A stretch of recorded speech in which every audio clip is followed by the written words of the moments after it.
Welcome out to another episode of It's All Been Trek Before. This, the big one, is Star Trek II, The Wrath of Khaaaaan. The greatest, the big one. Maybe one of the greatest movies of all time, but definitely our favorite Star Trek movie so far. Give a listen. We're going to give it a lot of love. Speaking of giving love, this weekend, It's All Been Done Radio Hour. It's back this Saturday, September 14th, 5 o'clock, Mad Lab. Tickets at Mad Lab not yet. Universe Journey will be plagued once more by the return of everyone's favorite semi-omnipotent life form, Z. Plus more stories, including a new It's All Bend theater. No beer this month, but they do have comedy, laughs, and gas from the award-winning flagship of the It's All Been Done Presents Network. Speaking of the IABD Presents Network, IABDpresents.com. Go support us there. Patreon.com/IABD. Keep that network going. Keep us going. Keep us floating in space. No, we're not floating. We're steering through space. Speaking of things not floating in space, the Quarterly Book Club. Yeah, It's All Been Done Presents has it. Why quarterly? Because you're busy and books are long. In its third year, this year, young adult novels. That's what they're doing. You can go back, check out the rapid discussion of the first quarter selection, Point, Claw by Amber J. Kaiser. Second quarter is Looking for Alaska by John Green.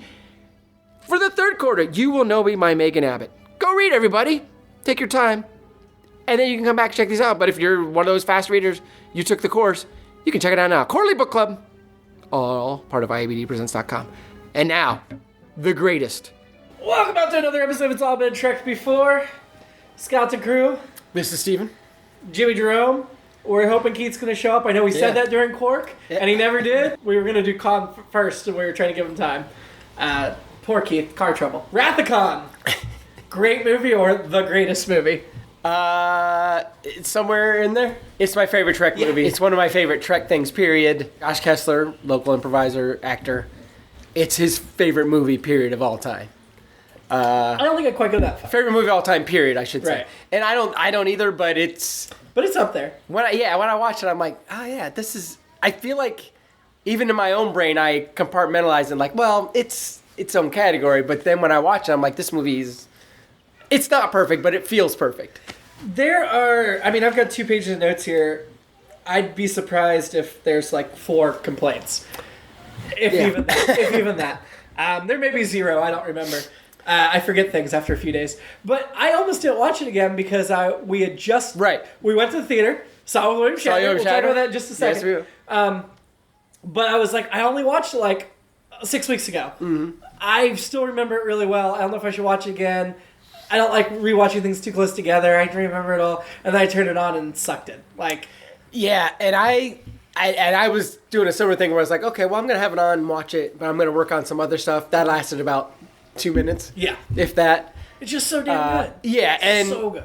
And I ended up watching the director's cut, which I did too. I think I had seen, but it'd been a while. It's only 4 minutes. Yeah, and I think it's good stuff, which I feel like they should have just left in. I don't feel like it...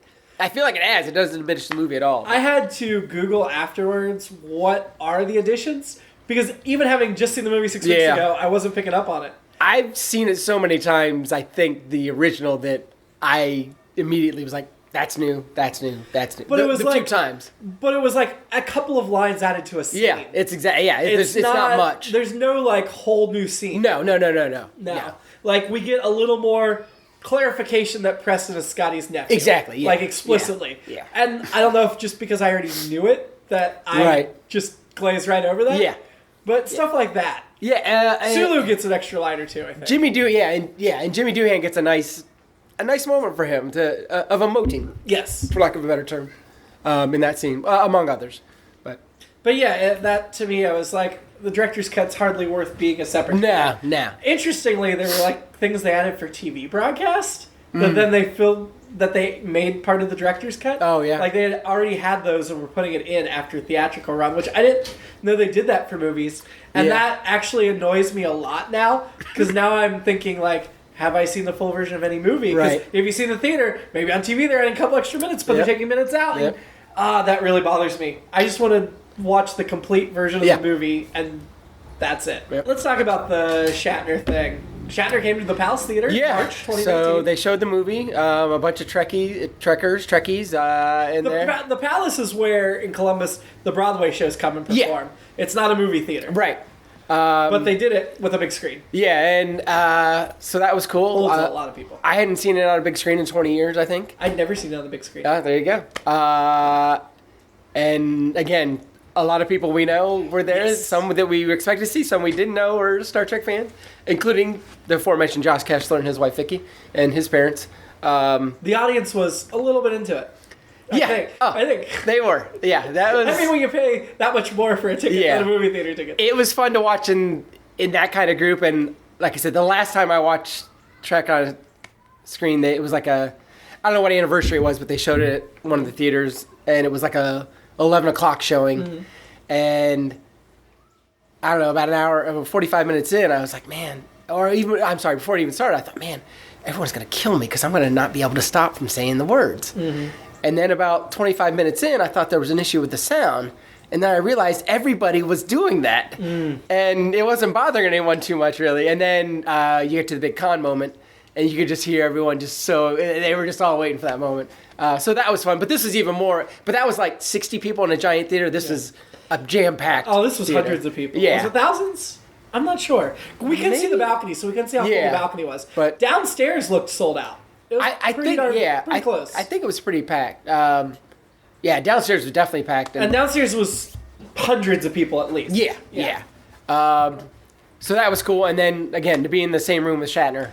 I mean, we were in row T, so how many letters in the alphabet is that? That's what, 20... I wish we'd gotten... I now regret that we didn't just go more to the side but closer. Yeah. I kind of was aiming for the middle and thinking it wasn't a big deal. I'm going to fix this I'm going to meet Nichelle Nichols later this year. I am going to make that happen. Yeah, and then Shatner told stories. Uh-huh. I would say he answered questions, but not really. Yeah. Like, his answers were 40 minutes long. Yeah. Very circuitous. Mm-hmm. But, I mean, this guy is as old as my grandmother, who's not doing well. And yet he had stage presence. Mm-hmm. He had his wits about him. Yep. Every time you're like, oh, God, he forgot the question and was off on tangent, then he brought it back around. Yeah, it was amazing. At 20 minutes later, he brought it back around. It was amazing. So, I mean, I personally feel like he probably did lose his track and then he's good enough to bring it back. He got it back. But make jokes at his own expense and totally spanked the host. Oh, owned the host. Yeah. Who was not a great host, but... Yeah, and I've seen Johnny DiLoretto do better. I think he knew the Shatner aura, but he didn't know the Star Trek clearly did not by any know. means. So... And Shatner knew that he didn't know. Because it was obvious. I wish you or I had hosted. Yes. It would have been better. I would have loved to have been spanked by Shatner. It would have been great, yeah. Metaphorically speaking. Yes, exactly. I think he would have owned whoever it was, but with somebody that seemed not as prepared as they should have been, he was killing him. Yeah. Killing him. Yeah. Shatner was just... It was awesome. Yeah. Normally, I'm not big on personal appearance type things. I'm like, if it's a video, I'll watch it later. I don't care. Yeah. I certainly don't get excited to meet people. I wasn't excited. Like, we talked going in, like, it wasn't anything special for me. I was curious what he'd say, but I wasn't like... But he was impressive. Yeah, it was... He is still impressive. I'm glad we did it. And like I said, I'm going to make this Nichelle Nichols thing happen. You have to. You don't have much time left. This is it. I think this is her last... Yeah, this is her last... She says it is, yes. Yeah. So. And these... I mean, most of the crew's gone at this point. Yeah. Half the crew's gone. Yeah. The rest, unfortunately, won't be far behind. Yeah. So, although I don't know the way Shatner was talking, he might have 10 good years left. You can tell. I mean, he seemed more together now than he did when Boston Legal ended. Yeah. And that was like 10 years ago. So. Yeah. Him and Takei. And Koenig. Walter Koenig's still going. Koenig's still doing okay. Yeah. Let's jump into the movie. All right. Unless you had anything else you want to say about Shatner. But... Yeah. The only other thing I'd say is we asked if we could put a microphone on stage and include some clips, and they said absolutely no recording of anything. So we don't have anything for you other than to say it's impressive. I wish we could play something, but they wouldn't allow it. If they come back next year to do it again, do it. And Shatner might let us if we pay thousands of dollars. If they come to your town. Which, if you have the opportunity, do it. I'm sure he'll tell the same story, so it doesn't matter. Yeah. Doesn't matter. This opened with the scroll in the 23rd century, which I thought was an interesting choice. Like, is that for people that have never seen Star Trek and don't know? I think so, and I think it was interesting because I was reading the stuff today and I forgot about this, that Harv Bennett and the producer essentially and Nicholas Meyer, who directed it, they never watched the original series, so they both essentially went back and binge watched the original. Right. So they knew it at that point, but I think they were coming at it from a very much like okay, what if we're doing this movie for somebody who doesn't know all this stuff? And I think based on that was adjusted for inflation, the record box office weekend for a long time. Yeah, the biggest opening day and the biggest opening weekend. Yeah, I mean that was the Avengers Endgame of its time. Yeah, and I was there for that day. That's awesome. Yes. That's something proud to be proud of. Yeah. So that point is though, they likely were right. They were doing it for a bunch of people that weren't Star Trek fans. Yeah. I mean, they're doing it for the fans too. Yeah. Clearly, we were there, obviously. I'm sure the fans were there. Yeah. But to have the biggest box office, there had to be a fair number of non-fans. Even if they were just drug along by fans. Right. So, like my dad had to come, even though, well, he didn't have to come, but I think he did come with us. yeah, I was going to say, you would have been I was old enough to... Yeah, I was 14, and they definitely, they might have just left me there. But I think my brother probably came with me. But I was 14. I was about to start my freshman year of high school. Mm-hmm. Yeah. So. And were you still on a high from the first movie, or had you disappointment set? Yeah, I was. I was still as gonzo about Star Trek at this point, so I was super excited about it. Okay. I was probably a little hesitant, like a lot of people, but I was still definitely going to be there to see it. Mm-hmm. And we'd heard the rumors that Spock was going to die and this or that. Sure. But beyond that... Oh, those were rampant from what I've read. Yeah. Even in the pre-internet era. But beyond that, I didn't really know much of anything else. And I knew Khaaaaan, of course. But that's about all I knew. That was the basics. And yeah. Do you remember, were you like, why that guy? Why that episode? Yeah, it seemed weird. It's not one of the more, even rewatching it. Yeah, now, it was it's not one of the more memorable. But it didn't stand out as one like, oh, you gotta bring that guy back. And Ricardo Montalban was fine. Yeah, but he wasn't impressive. He is impressive in Wrath of Khan. Yes, but in Space Scene, oh yeah, he's a good looking. Fine. Yeah, he's a good looking guy. He's Ricardo Montalban. Yeah, he's a good looking guy, and but I don't think the magnetism came through as much. No, and I think he was able to find a lot more in this, and he's.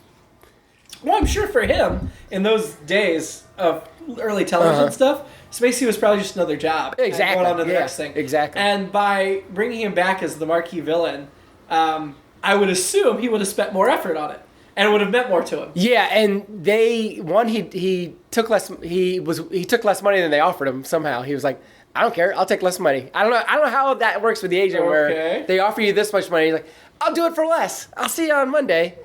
Okay. But I mean, I'd do it for free. Well, right. But that's me. And then I guess they'd done all the negotiations, but not with Ricardo Montalban. Paramount was about to greenlight the movie, and then they all realized, oh, we haven't even asked Montalban if he can get out of Fantasy Island to film this. And then they did, and he was like, hell yeah, that's happening. So by then, Fantasy Island was about done, I feel like. Its run was about he would have had the summer if they scheduled it right. Yeah. But yeah, I think he would have made time or just been like, I'm leaving the show. See ya. Leave the steady paycheck of a popular show. Well, a movie. I feel like it was on the down. Already on the hill. Yeah. I mean, he's not a Constance Wu. Well, of course. That's such a dated reference. Everybody's probably already forgotten it by now. Even though it's fresh to us. If you even know what I'm talking about. So, I guess, more or less, I just kind of want to go through this chronologically. Sure. Otherwise, jumping around my notes is going to make it crazy. Yeah, before we jump too deep, I would just also mention, this had that huge opening. It was a huge sci-fi year. You had E.T., and a lot of it's, in hindsight, it was huge. So, E.T., Poltergeist, are your Spielbergs, The Dark Crystal, but then you had, and Tron, which really didn't do great then, but it stayed around. But then you had The Thing, John Carpenter's The Thing, which was not liked and didn't do well, and now is a cult classic. Blade Runner, didn't do great then, now is a cult classic, spawning a sequel. And then the third I'd put in this, which was probably more successful, but it didn't come, The Road Warrior, or Mad Max 2, also came out that year. And I know I'm leaving out a couple other movies, genre movies, but it was a huge year. So for Wrath of Khan to really stand out in that pack is pretty impressive. And I think it's the beginning. To me, it's a watershed year of. I mean, obviously you had Star Wars and Close Encounters and Empire, but I feel like around this time it really has turned to we can do a lot of different kinds of sci-fi movies, Yeah. and the audience, they'll find their audience, even if it obviously took a little long for Blade Runner and the Thing and stuff. But It occurs to me now, even though, I'm thinking back of all the stuff I've read and all the years of, I've been to Trek almost 30 years at this point. Yeah. This was probably a make it or break it moment for Trek. it was. Had this movie done poorly, Trek's done. Yeah. But because it did well, the other movies in Next Gen, this was a very pivotal moment for the franchise. Yeah. And the fact that they nailed it so hard. And there was that feeling going in, which was like, God, they got to get this. There was definitely that, and I do remember or it's that. done. It's had enough chances. Yeah. It's had way more chances than anything else. And then for it to be like, this is amazing, and its Rotten Tomatoes score is like 90%. Yeah. Critics loved it. I think Gene Siskel of Siskel and Ebert, rest in peace. 2 thumbs up. Gave it 3.5 stars. Okay. Loved it. Ebert didn't love it as much, but still. But it got great reviews. One of the Paramount execs, when Harv Bennett was pitching it, was like, can you make it for less than $45 million dollars? Yeah. And he was like, yeah, I can. He's like, because he came from TV, so he's like, Sure. I totally can. Oh, yeah. So they cut a lot of corners, but to me, it doesn't look like they cut a lot of doesn't feel corners. like it. No, it doesn't. It doesn't. It looks better. To me, it looks better than the first movie. It looks more grounded than the first movie. Yeah. The first one's very cinematic. Mm-hmm. This was more relatable. Yeah. It wasn't... I'm glad they didn't, Yeah, and I was saying that Harv Bennett and Nicholas Meyer had never seen Star Trek, but they watched the original series. But they gleaned what was good and important about it. Yeah. Which is impressive. And Nicholas Meyer's a good director and storyteller. Yeah, coming out of this, I feel like within a week they're like, yeah, Star Trek 3 is happening. Oh, yeah. And it was like, okay. I'm sure. All right. Yeah, and so at that point it felt like we're going to roll forever. And it has. It has. And growing up to me, the movies were the things I watched over and over again. I had the original series, I had Next Gen. Original series was harder to find. Yeah. I'd VHS taped some stuff off of broadcast. So Next Gen, we didn't have DVRs. I only watched it sometimes. But these 6 movies I had access to. And to me, this was always the first part of a trilogy. Yeah. 2 through 4 are one ongoing story. Yeah. 1, 5, and 6 are a little bit separated Yeah. out. But this feeds right into 3, which feeds right into 4. So it doesn't feel like the first part of a trilogy. Right. But to me, when I was young and would rewatch, I could not rewatch 2 without immediately rewatching 3 and 4 after. Yeah. I had to watch those 3 as a block. That makes sense. Keith, we're glad you're joining us. No, thank you. Khaaaaan. His shuttle just docked. What's your first memory of Khaaaaan? What's your... Well, I think I have it confused with the first movie in many ways, because I kept thinking that Kirstie Alley was in the first one for some reason. Oh. And that was probably my earliest experience with it. I do, for some reason, I remember knowing about the transporter accident. From the original movie. Yeah, but that was probably one of the earliest memories I had with Star Trek itself, I think, was my parents watching that movie. The motion picture? The second one. Oh, Wrath of Khan. Okay. Yes. And that was probably on videotape or something. But it's certainly in the early 80s when I was watching it. Did it make an impression on you?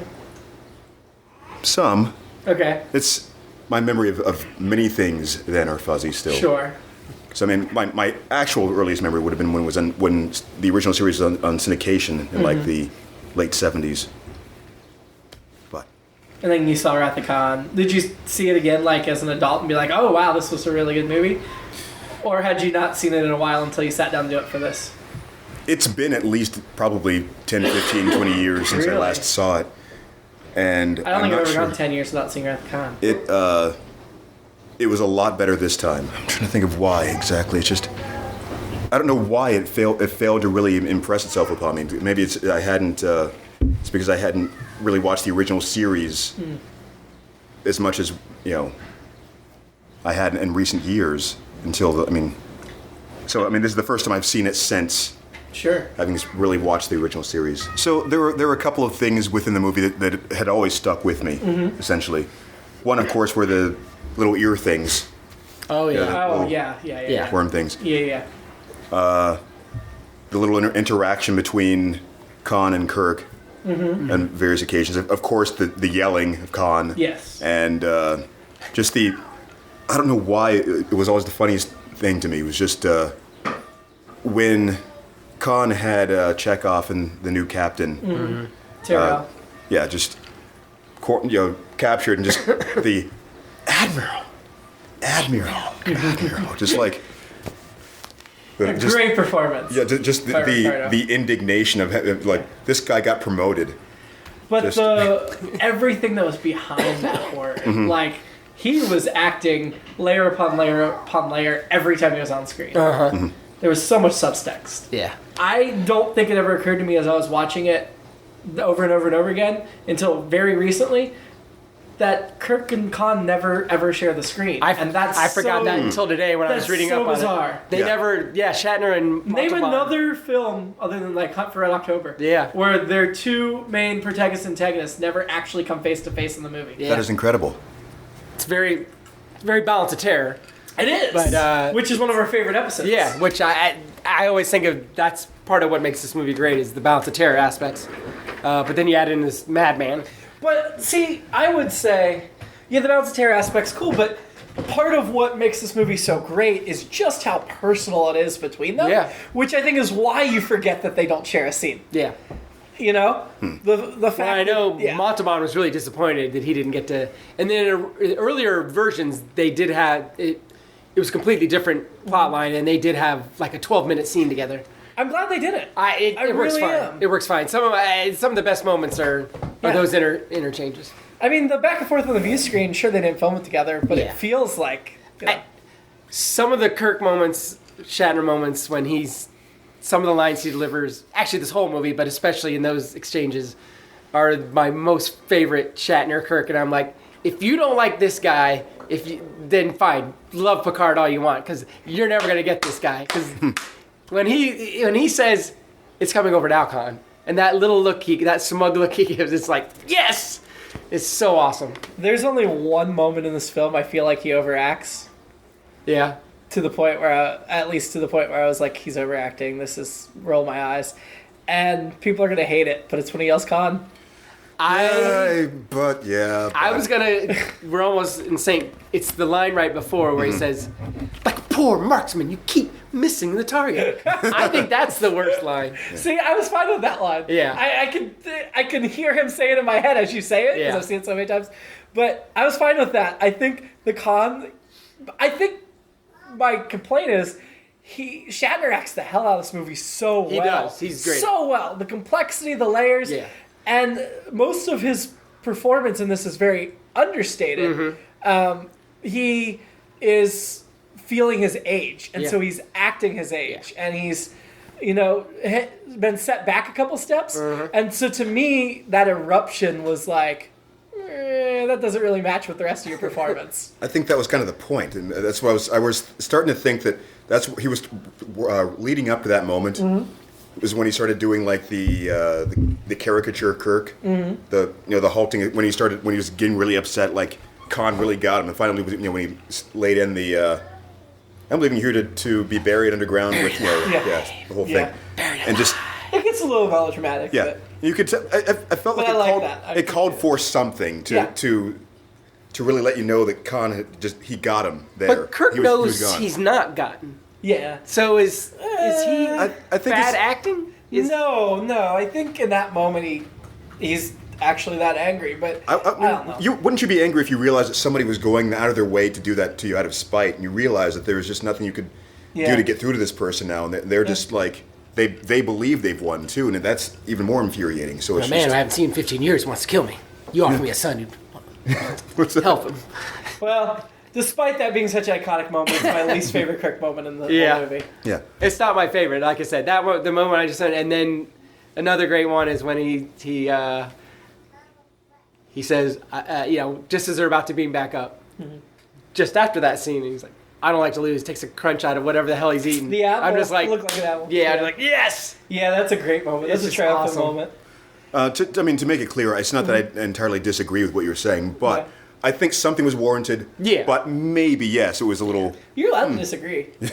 Keith, I don't require you to agree with me. But I'm just... Keith's afraid he's going to get kicked off the podcast. You're not invited back next week. And then I feel like that little section rings the least true for me. Me too. I don't want to...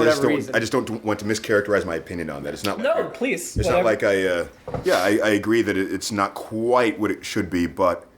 something was warranted. And yet it's so iconic. Yeah. I feel bad criticizing it. Right. Like, Well, and to get back to the Shatner thing, this movie, the previous movie too, but this one too is like, I mean, he as William Shatner as his career is like, he's 51, and the thing he was best at was being this guy Kirk, and you know, T.J. Hooker and that other stuff ain't gonna do it, and so for him it had to be easy for him to be like, yeah, I get this guy real good. Yeah. You know, the best days just might put be me back in the starship. Yeah. Just let me the best be days might Captain be Kirk. and boom, and he is, and he's sensational. And he's had other great career moments after this. I mean, especially. Denny Crane. Well, and again, amazing character. you know, when he decided, damn it, it's same with Nimoy, but damn it, I am Kirk, Yeah. and embraced that, and that there's a lot of Shatner in Kirk. Yeah. Everything took off. Yeah, It took did. off from there. And yeah, they've had other great career moments that are totally unrelated to this, but they may not have achieved those had this not been what it was. And I'm also Shatner's age when this movie came out, so Yes. I can relate even more than ever to him in this movie. I mean, when I was little, I was like, yeah, he is old, I get it. Yeah. And now, right now, sitting here at 36, granted, younger than you two, Sure. but sitting here at 36, he doesn't seem that old to me at this movie. Yeah. Especially because we just saw him. Yeah. 35 years later. Yeah. Okay, I'm going to go through my notes. This is basically chronological in the movie. I have to say, one of the greatest movie openings of all time. Just set aside the rest of the movie. The opening scene with Savick doing the Kobayashi Maru is an amazing opening. And especially for those of us who are like, what the hell's going on here? Watching all your friends die. You don't know what. Yeah, you're like, And what with the rumors that Spock was going to die. Exactly, and that was. And he's the first one to go down, isn't he? Yeah, and that's part of the then- reason that they added this in was like, all right, you guys I know, all they think were Spock's messing with gonna the die? audience. We're gonna give it to you. We're gonna screw you. Quit your bitching. Spock dies in the opening scene, Yeah. and then everybody else dies. You're like, wait, it was just supposed to be Spock. Yeah. That's funny. Yeah. It's But even without them messing with the audience. And, still great. and there was an early version where he did die in the first half an hour. Yes, I remember. And they were like, nope, this isn't gonna. Audience was like, no. It surprises me how little I remembered coming into this again, because I'd seen it at least 2 or 3 times before in my life before this, and I was kind of buying it for a bit. I was like, wait, that this was an actual mission, that Savick was actually captain. I was like, oh yeah, that could have been right. Maybe I'm misremembering this. It's like, oh, the Kobayashi Maru. I know. Why do I know that? And isn't that like the name of a test? What is this? What this is named after? And then. No. Yeah. And I know seeing it the first time, then again, it was like, oh, there's a Vulcan in charge. All right, now I'm interested. I can buy that. This is interesting. I mean, I already knew who Kirstie Alley was before I saw this film. Yeah. Although most people didn't, because this was introducing Kirstie Alley. Right. I know her from things she did after this. Nobody remembered her from Quark as one of the handmaids. As one of the handmaids. We can't even find She was in that? pictures. She was a non-speaking extra, uncredited. Yeah. I saw that episode today, actually. So The Handmaid. we'll get back to the Quark thing, Yeah. but Steven and I were both like, yeah, we don't remember her. Like, even after Steven looked it up, and we couldn't Google image search, we couldn't find pictures, so... I guess somehow I assumed it was a British show, but I realized that there were also No, it's American. accents on there. Yeah. Oh, okay. Huh. Well, It was an that's what's NBC American show. But if you do NBC, search for it, jeez. a lot of the images that come back are of the Barnstable twins. So, in Kobayashi Maru as a concept too is So good. it's and great. finding this out about Kirk and how it plays into Kirk's story, and how Kirk, it's a great demonstration of the way Kirk is. If you didn't know Kirk, knowing that he cheated at the Kobayashi Maru and was commended for it is basically all you need to know about him as a captain. It's like I'm not gonna lose. I'm gonna do whatever I I'm have not to going take. to lose. And most people would be drummed out of the fleet for it. He gets the commendation for it, for original thinking. Yeah. And I love that they wait till over halfway through the movie to reveal that to us. Yeah. Like, they build it up, and then they're like, oh yeah, no, he cheated. That's Well, it. and Because everybody thinks he's just this legend that actually figured a way to win. Right. And they're like, no, he cheated. And his son's the one who's like, well, he cheated, and he's like, and I love that. Which he points is why out, his son has such a negative attitude. Part Right. of the reason Right. his son has a negative attitude. about And then he responds right like, I got a commendation for original thinking, so Sure. take it and stick it, buddy. Okay, on that subject, when did his son know that he was his son? I think his son had known for a long Yeah. time. Okay. It certainly seemed like his son was aware that that was his father. I didn't know that They just until- never met. It's I don't know. It seemed like he would have known who he was before he attacked him. He does. No, he does because earlier in the movie he talks about, your old boyfriend, the Boy Scout, James Kirk. That's one of my favorite lines I forget about. That's a great line. When she responds to him with... He was many things, but he was never a Boy Scout. I was like, yeah. Because he's not. He cheated. Yeah. Boy Scouts don't cheat. Yeah. Yeah. And to me, I just immediately think of Vina, the Orion slave girl, even though they never met. We'll talk more about David and Carol as we get in, but then we start to the opening credits. Just had to remark on James Horner's score. Like this whole film. It's like I was thinking the other day.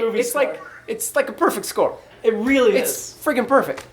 I mean, we talk about why this movie's so great. There's so many things that contribute to why it's so great, and the score is part of it. Perfect. It's instrumental. It is. I mean, it is instrumental. Right. But it's also instrumental. No, it's just really well done. It's overbearing where it's supposed to be overbearing. Like, we've laughed how many times at dramatic where it's supposed to be dramatic. In the animated series. Right.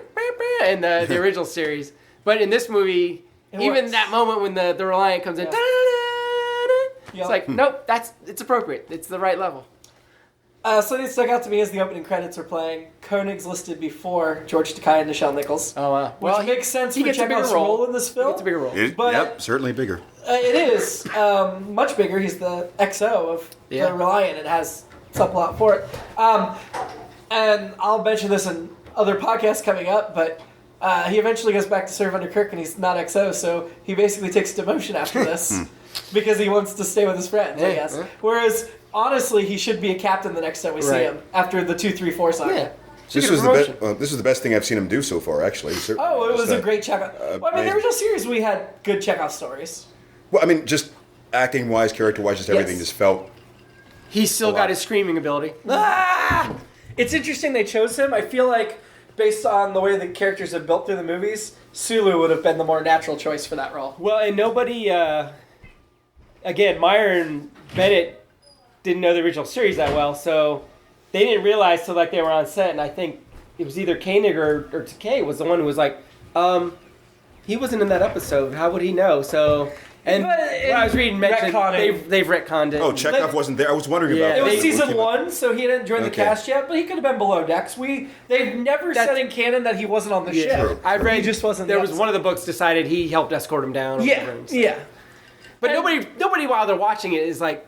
Actually, I take it back. I'm sure there were many Trekkers who saw it when I did and were like, oh, wait a minute, he wasn't there. I was too busy. I was too caught up. I didn't think about it. I don't think it's a plot hole, though. Because, because there's nothing in canon that contradicts that he was there. And if you come into it cold, you don't know. I thought about it today, actually. But still, this... Just as a whole, the quality of this is just so far above everything we've watched up to this point. Mm-hmm. Yeah. It's hard for me to just even... It's just... it doesn't make any sense, like how good it is. And like I said, because I grew up with the movies, this was Trek to me. Yeah, that makes sense. I said, this is one of the best. I mean, I love the motion picture distillations. This is, and the fact that we were talking before you came in. This is the first part of a trilogy. The next 3 movies are a continuous story. Although we don't get any more. There's no time jump until the 5th movie. Yeah. We're going straight from one to the other. Sorry, the whole thing about them choosing the character of Chekhov. My thought on it when I was seeing it today was just that it's just that he's that much younger than everybody else. Everyone else is really that much older, and they're kind of retirement age and kind of phasing out. And so Sulu probably wouldn't have, or maybe he's already done his thing. And I get it. So I'm saying based on the other films which haven't been written yet. I mean, Sulu becomes captain and stuff, so it makes sense to see him as first officer first. Okay. So, what is he officially doing here? Was he just part of the training crew with Spock and stuff? Yeah, Scotty and Sulu and Uhura are all working under Captain Spock training these cadets. Yeah, and Kirk's kind of like in an oversight role. As a transition, I mean, it seems like they would probably... I think they kind of made a decision that they kind of wanted to stay together and keep hanging out and doing their thing, and then probably something through this... I'm making motions so that as though they can see it. Sulu decided he probably wanted to.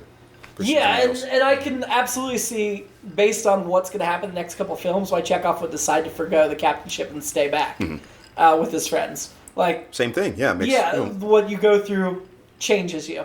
I do think Starfleet at this point, the way Starfleet is portrayed, is they're forcing these guys out. And at this point, Starfleet's focused on the young.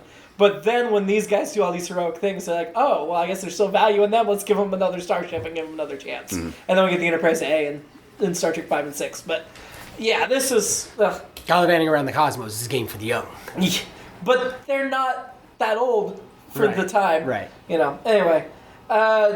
So we get through the opening credits. Sulu reminds Saavik that she's entering the neutral... Oh, we're still in the Kobayashi Ryu. Sulu reminds Saavik she enters the neutral zone. This was a great Takai moment. And she's like, yeah, I know. And he just rolls his eyes at her. Once you realize it's a training simulation, he's like, punky young kid, like ego... arrogant young child, but not really as a training scenario. It's almost like that's insubordination, dude. Yeah. Rolling your eyes at the captain. To me, that's like, first of all, it's Sulu being fabulous, and Takai getting a great moment. Yeah. But then second of all, it's a clue if you are clued in that it's not what it seems. Yeah. Because Sulu's not gonna roll his eyes at the actual captain. I just want to come back to something you said just before this about the age thing. Yes. About them not being that old for... Well, I mean, I guess by storyline, modern Star Trek standards, they probably wouldn't be that old. Mm-hmm. But I guess in the year 1982, if you think about a person of that age... Oh, yeah, absolutely. That would be super old. They're not like 50-year-olds serve in the military in those capacity where they're running around on away missions and stuff. Yeah, I'm just... Shatner's not going to be taking his shirt off to fight the aliens. Yeah. I mean, in the Next Gen and DS9 novels set after those series, there's a 200-year-old first officer that's still active human. And so you're like, okay. I mean, McCoy is in the Next Generation pilot. He's like 120 or something. He looks really old and decrepit, but he's still out there on a starship. Not serving, but out there. So, anyway. I feel like, maybe it's my own personal bias, but I feel like there are a lot of people I know within my generation who seem to be aging slower. Yes. And you wouldn't look at Steve Woosley and go, oh, he must be like, present company included. And I think... I usually forget Steven's older than me. And Keith. It's whatever, 37 years later, so life expectancies are better living through science or whatever. But yeah, I think it's also your circumstances. Sure. Like, I guess the three of us do a lot of things together. Yeah. I don't feel like I'm the young kid tagging along. Right. I feel like we're all kind of on equal footing. Yeah. I don't know if you view us as the young kids coming in. You'd have the right to. Right. Not usually. I just know I'm older. I mean, there are certainly people in the Radio Hour cast that sometimes I'm like, oh God, you're young. A few of them. But not you guys. Yeah. So, then we get to one of my favorite lines in the movie. The line that you could really dissect and get into and look at it a whole bunch of different ways. But Captain Kirk saying, how we deal with death is at least as important as how we deal with life.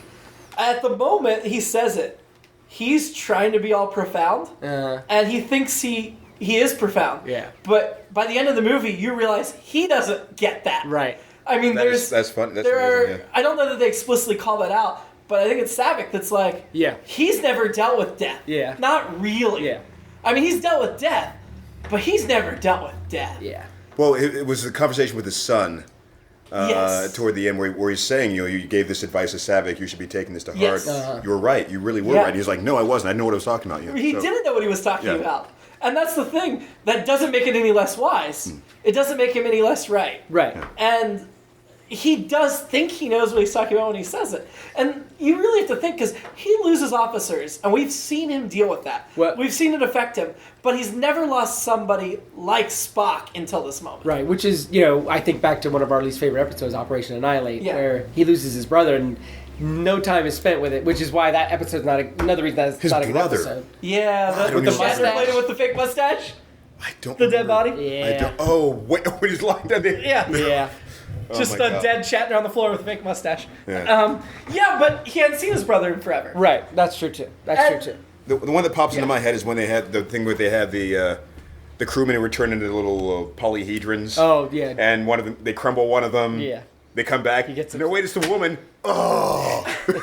We were so surprised it was the woman. But yeah, I mean that line superficially, you can roll your eyes a little bit. Right. But I love that line. I think there's so much to unpack about it. Yeah. And it's kind of a theme for the whole movie. Yeah, it is. Oh, totally. So, I don't know.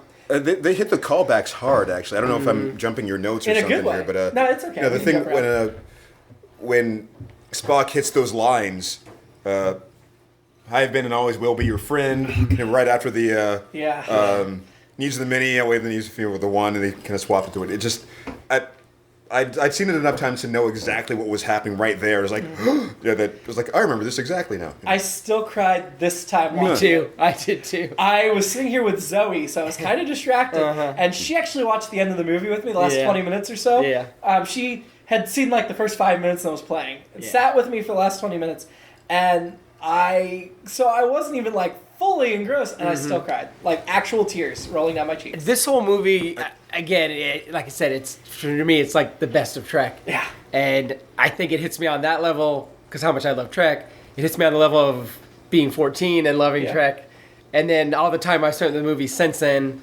and how there's so many lines that mean something to me. And it might just be because me and my brother would say them to each other offhandedly. Or me and Richie or whoever. And so, for me, I'm on an emotional high the whole time. Yeah. But at the end, it was like, nope, this is happening. Completely. And I saw you were shocked by my ambergris element post today. By the time you hear this, it was months ago. where I parodied those lines.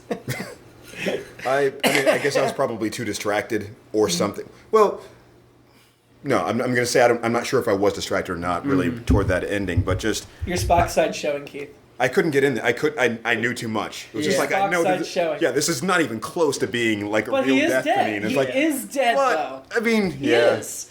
It's not... I mean, it's... Live in that moment. Yeah, it's hard. At this moment...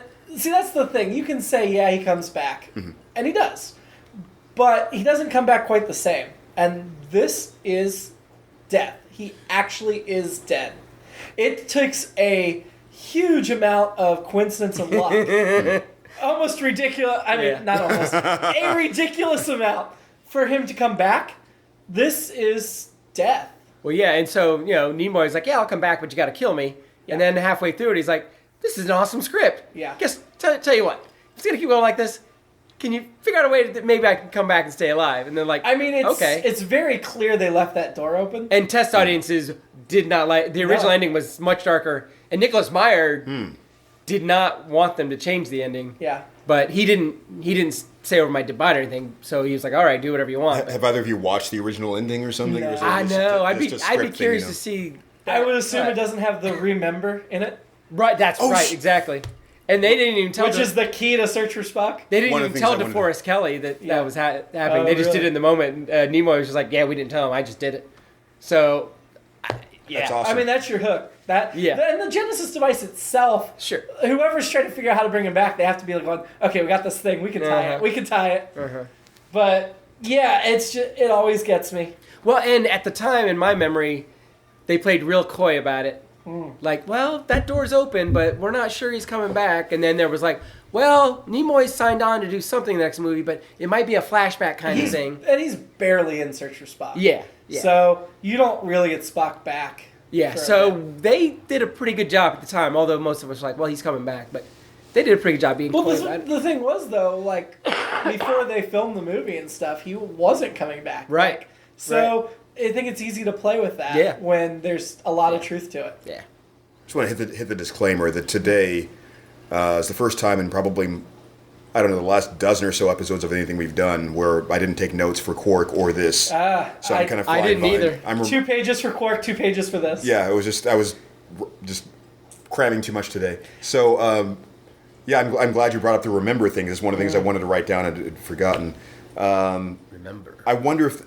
Okay, so you already know what that is. You know there's something they planted for the next movie. Yes. My thought at first was, hey, this is sort of like, the opposite of the forget. Requiem. So for I wasn't sure if this is was a reference to something that happened off camera or something I had forgotten from the original series where he could have done something like, I'm going to die, so I'm going to get this back to you before I go. And if Spock had chosen not to continue, they could have taken that moment as McCoy honors his friend back to Vulcan and delivers his memories, and we're done. Right.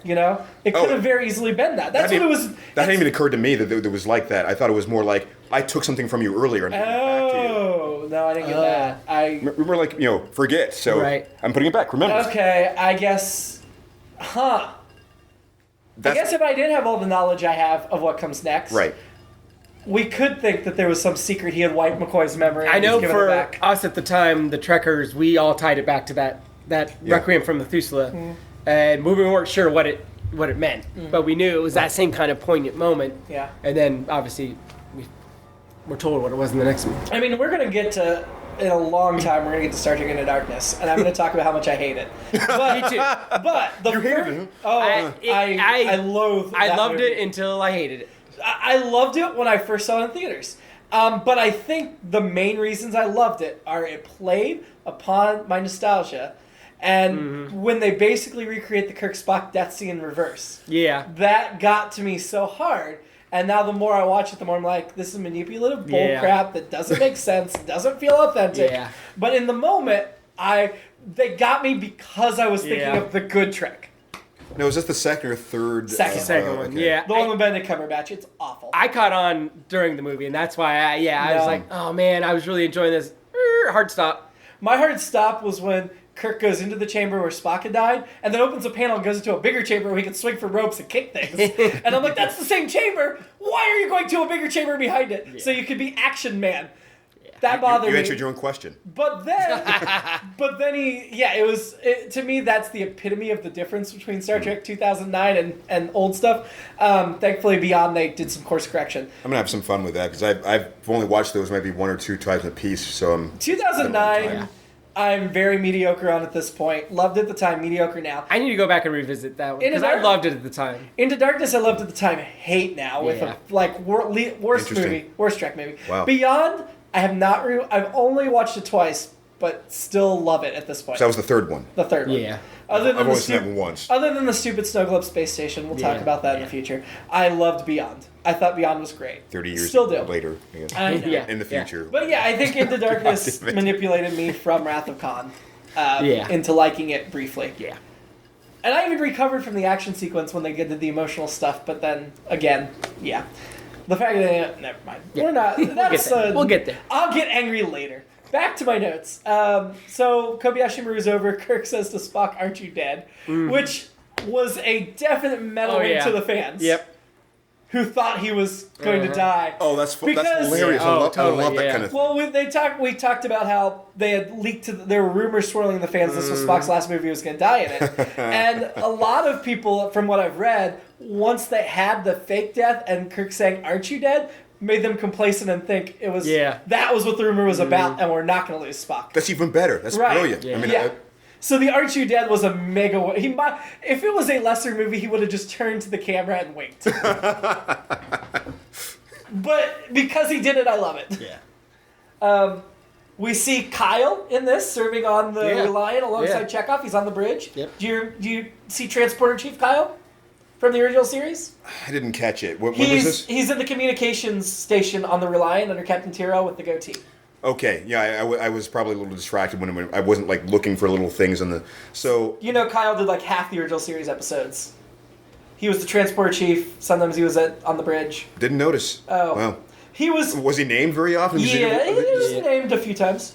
Other than our main speaking characters in Chapel and Rand, he was probably the next biggest character in the original series. So, but this is his one and only movie appearance. It's one scene on the Reliance Bridge, and then apparently he's marooned on set. If you look at Set Memory Alpha, Beta or Memory Alpha, the Star Trek Online, they just assume for the canon he was marooned with the rest of the Reliance crew, and then he was later rescued. Well, But we never see him again. when I watch the original series again in maybe 30 years, I guess I can try to pay attention. He is a commander in this movie, so he's Commander Kyle. Okay. Interestingly, in the 2009, they let Chris Doohan, Jimmy Doohan's son, make a cameo. Oh. And while it's not said officially what part he's playing, he says he played Kyle in the 2009 film. Oh, I think I saw that somewhere. So, at least according to Chris Doohan, Kyle does return for the reboot very briefly. Ah, okay. Very brief. Okay, so here's one of my very few complaints about the film. Okay. The Reliant is going to SETI Alpha 6 to do whatever investigation. There's no discussion that, hey, the only thing of note in this system is we stranded a Superman at the next planet over on SETI Alpha 5. That does not enter into the equation at all. If you're going to a system, you're looking at the file on the system. You're going to see. Well, you don't need Chekhov to explain to Captain Tyrell. Well, here's the thing. It's Khaaaaan, we gotta run. I think you're about to say it, but I'm sorry. Did they just... Was the deal? Kirk was like, you know what? We're gonna leave you here, but we're not telling anybody we're leaving you here. Now, see, that's reasonable. 'Cause- except Chekhov would have still known. But He should have, yeah. I don't think he would have thought about that. Like, if this happened 15 years ago, Plus, I mean, Yeah. he was going to SETI Alpha 6. yeah, that too. I mean, it's just, well... Yeah, but wouldn't that spark his memory? I don't yeah, think so. Didn't we just leave Khaaaaan? He wasn't on that level. He was just some guy on the ship. I mean, Yeah. he was... That's a good point. He recognized the name of the when he saw the... When he saw the botany bay. Or Botany he Bay, did he's think like, about it. I "Oh, was God." like, thank Yeah. God we're not going to SETI Alpha 5. We're going to SETI Alpha 6. Or that too. It's probably something that was probably like maybe a discretion thing. Especially if Kirk didn't put it on the record, he wouldn't have think to say, "Hey, by the way, Right. my old captain did this kind of shady under the Right. rug thing." You raise a good point. I bet you can tell Chekhov felt pretty stupid when, of course, Khan says, "This is SETI Alpha 5!" Well, that's And he was like, damn it. well, that's the other thing, too. When they fly in the system, they don't do a scan of the system and go, hey, there's a planet missing. To me, that's the bigger problem. That's the bigger problem. Like, somebody should have known that this Their happened. helmsman or science officer was They not should doing have his job. updated their star Was maps. not doing his job. I mean, Well, think about how that would work though. So Khan's explanation is that SETI 6 blew up or Yes. something and pushed shifted them off north. course. Yeah. So they probably shifted into the place of SETI Alpha 6 and assumed it's... It would have shifted the exact place. everything roughly, they I mean- wasted. But then they wouldn't notice the other planet was missing. They wouldn't see the debris. They wouldn't... It's like that animated episode. Dude, One of our planets are is missing. I mean, dude, where's my planet? Yeah. No, I mean, I get Which planet, dude? I get Keith's explanation on Chekhov because Yeah. Chekhov did hundreds of missions for the Enterprise. That was but one. Right. Whereas Khaaaaan, that was everything. to him. Yeah. So I get that. Yeah. But the scanners should have got it. Somebody on the bridge. should have Somebody been somewhere. Like, hey guys, this doesn't match our star charts. What's going on here? Okay, that area, you're good. I mean, I'm trying to, well, given enough time, I might be able to come up with an explanation for that, but that's a very good point, I will say, yes. So then we meet Khan's people. One of them is named Joachim. Mm-hmm. I was Like Joaquin Phoenix. so I was immediately. I know I've looked this up in the past, but I looked it up again. I'm like, was he in Space Seed? Because was there any carryover? Oh. Because the only characters that really mattered in Space Seed were Khan and his wife, and we know his wife had died in the interim. So how many thought- people were there in that original, I'm sorry. I think a few dozen. I thought Joachim was always, that's his son from after they went down. So it could be. I think there's a novel that says it is. Yeah. That Joachim is his son. That was always There- my understanding. Interestingly, though, there is in Space Seed a character named Joaquin. Oh. It's Joaquin instead of Joachim. Now, the ages wouldn't have lined up unless... I guess they age slower.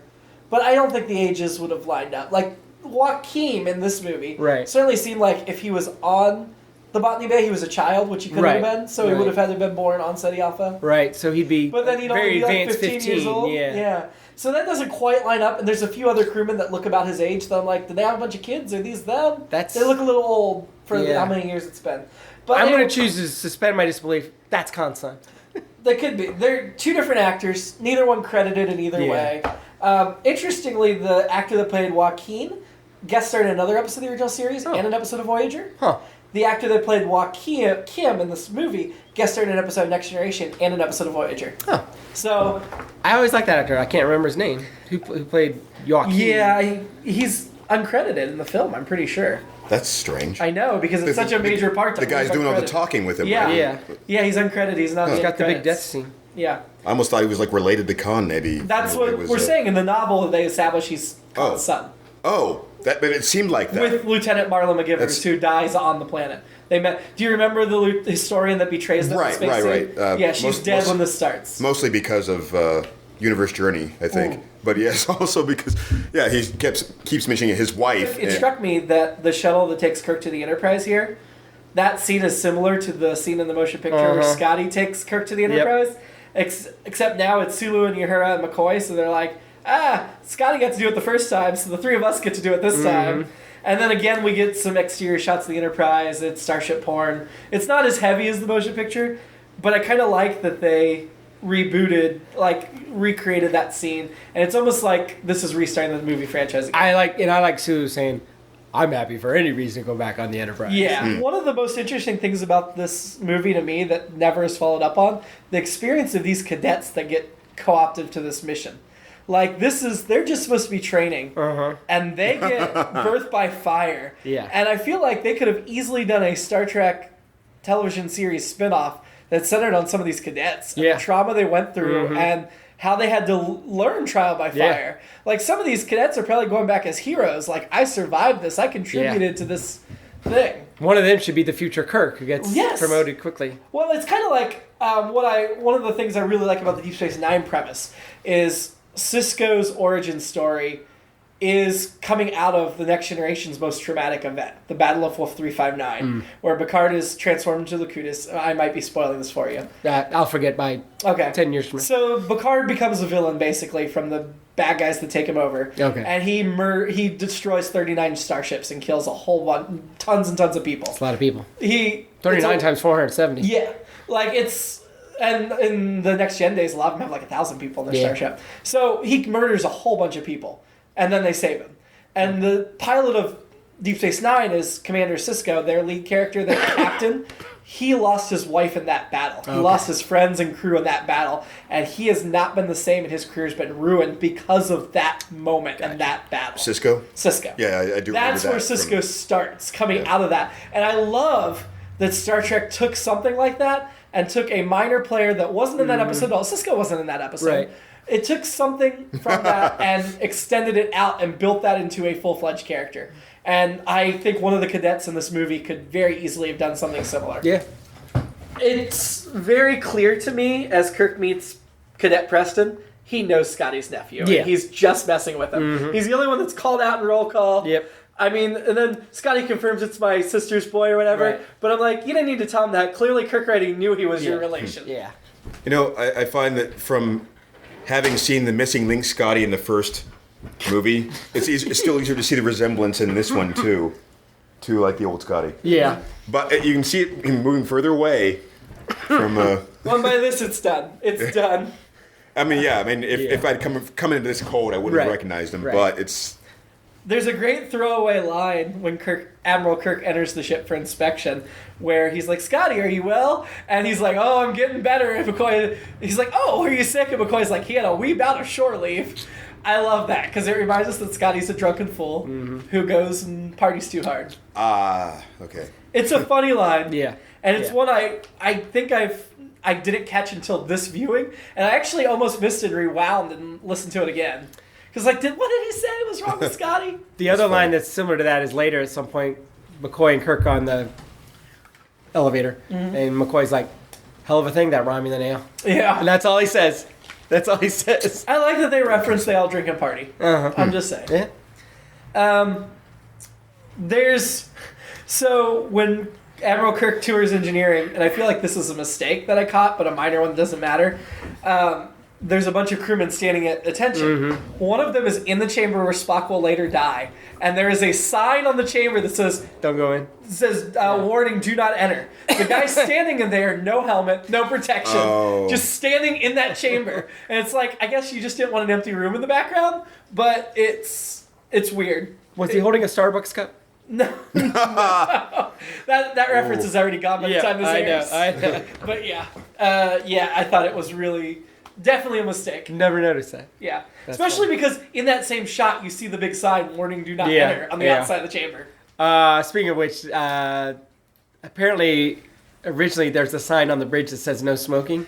In the Savick scene, there is. Yeah. Yes, And Nicholas Meyer said everyone just lost their minds. Like, you can't do that. And Nicholas Meyer's whole approach was like, no. He's like, not everything in the Star Trek world is sacrificial. You have to have some irreverence. You have to... which I think the original series did, but he was like, everyone was treating it that way. He's like, no. He's like, you tell me nobody's going to be smoking by then? Which is funny, because I just watched the latest Orville, where nobody had smoked in 170 years or whatever. Oh, and I'm pretty sure in Star Trek no one smokes. Yeah. I think it's funny that the compromise was we won't put it on the Enterprise, but we'll put it in the scene where Savic's on the bridge. Because you can clearly see it behind Savic and the Kobayashi Maru test, the smoking sign. I think that if they'd known about vape pens back then, of course, Right. things would be different. Yeah. But I just thought it was a funny sign because of all the smoke that comes from the explosions in that scene. Yeah, I didn't write it down, but it struck me. Yeah.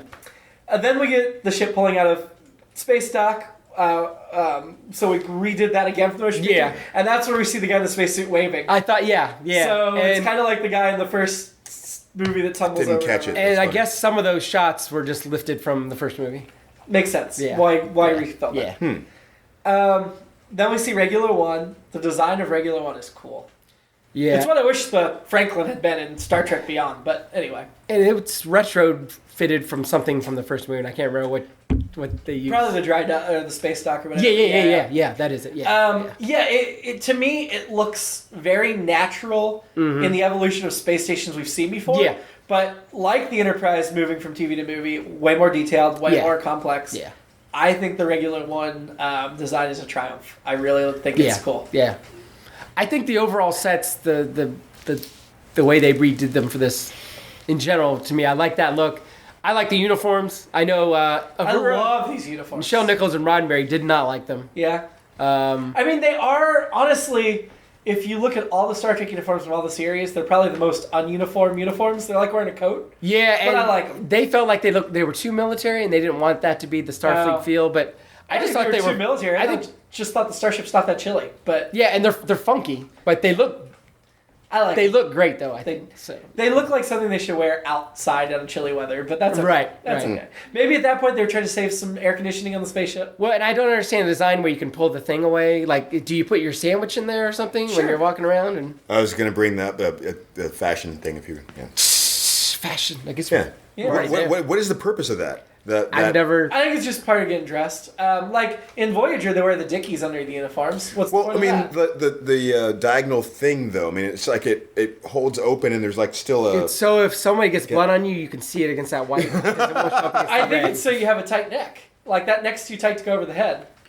So you think it's like an adjustable, sort of like a belt aspect to it to close it? Maybe. That was how I took it. It's almost like his wraparound shirt in a different style. Right. Yeah, I can see that. I don't know.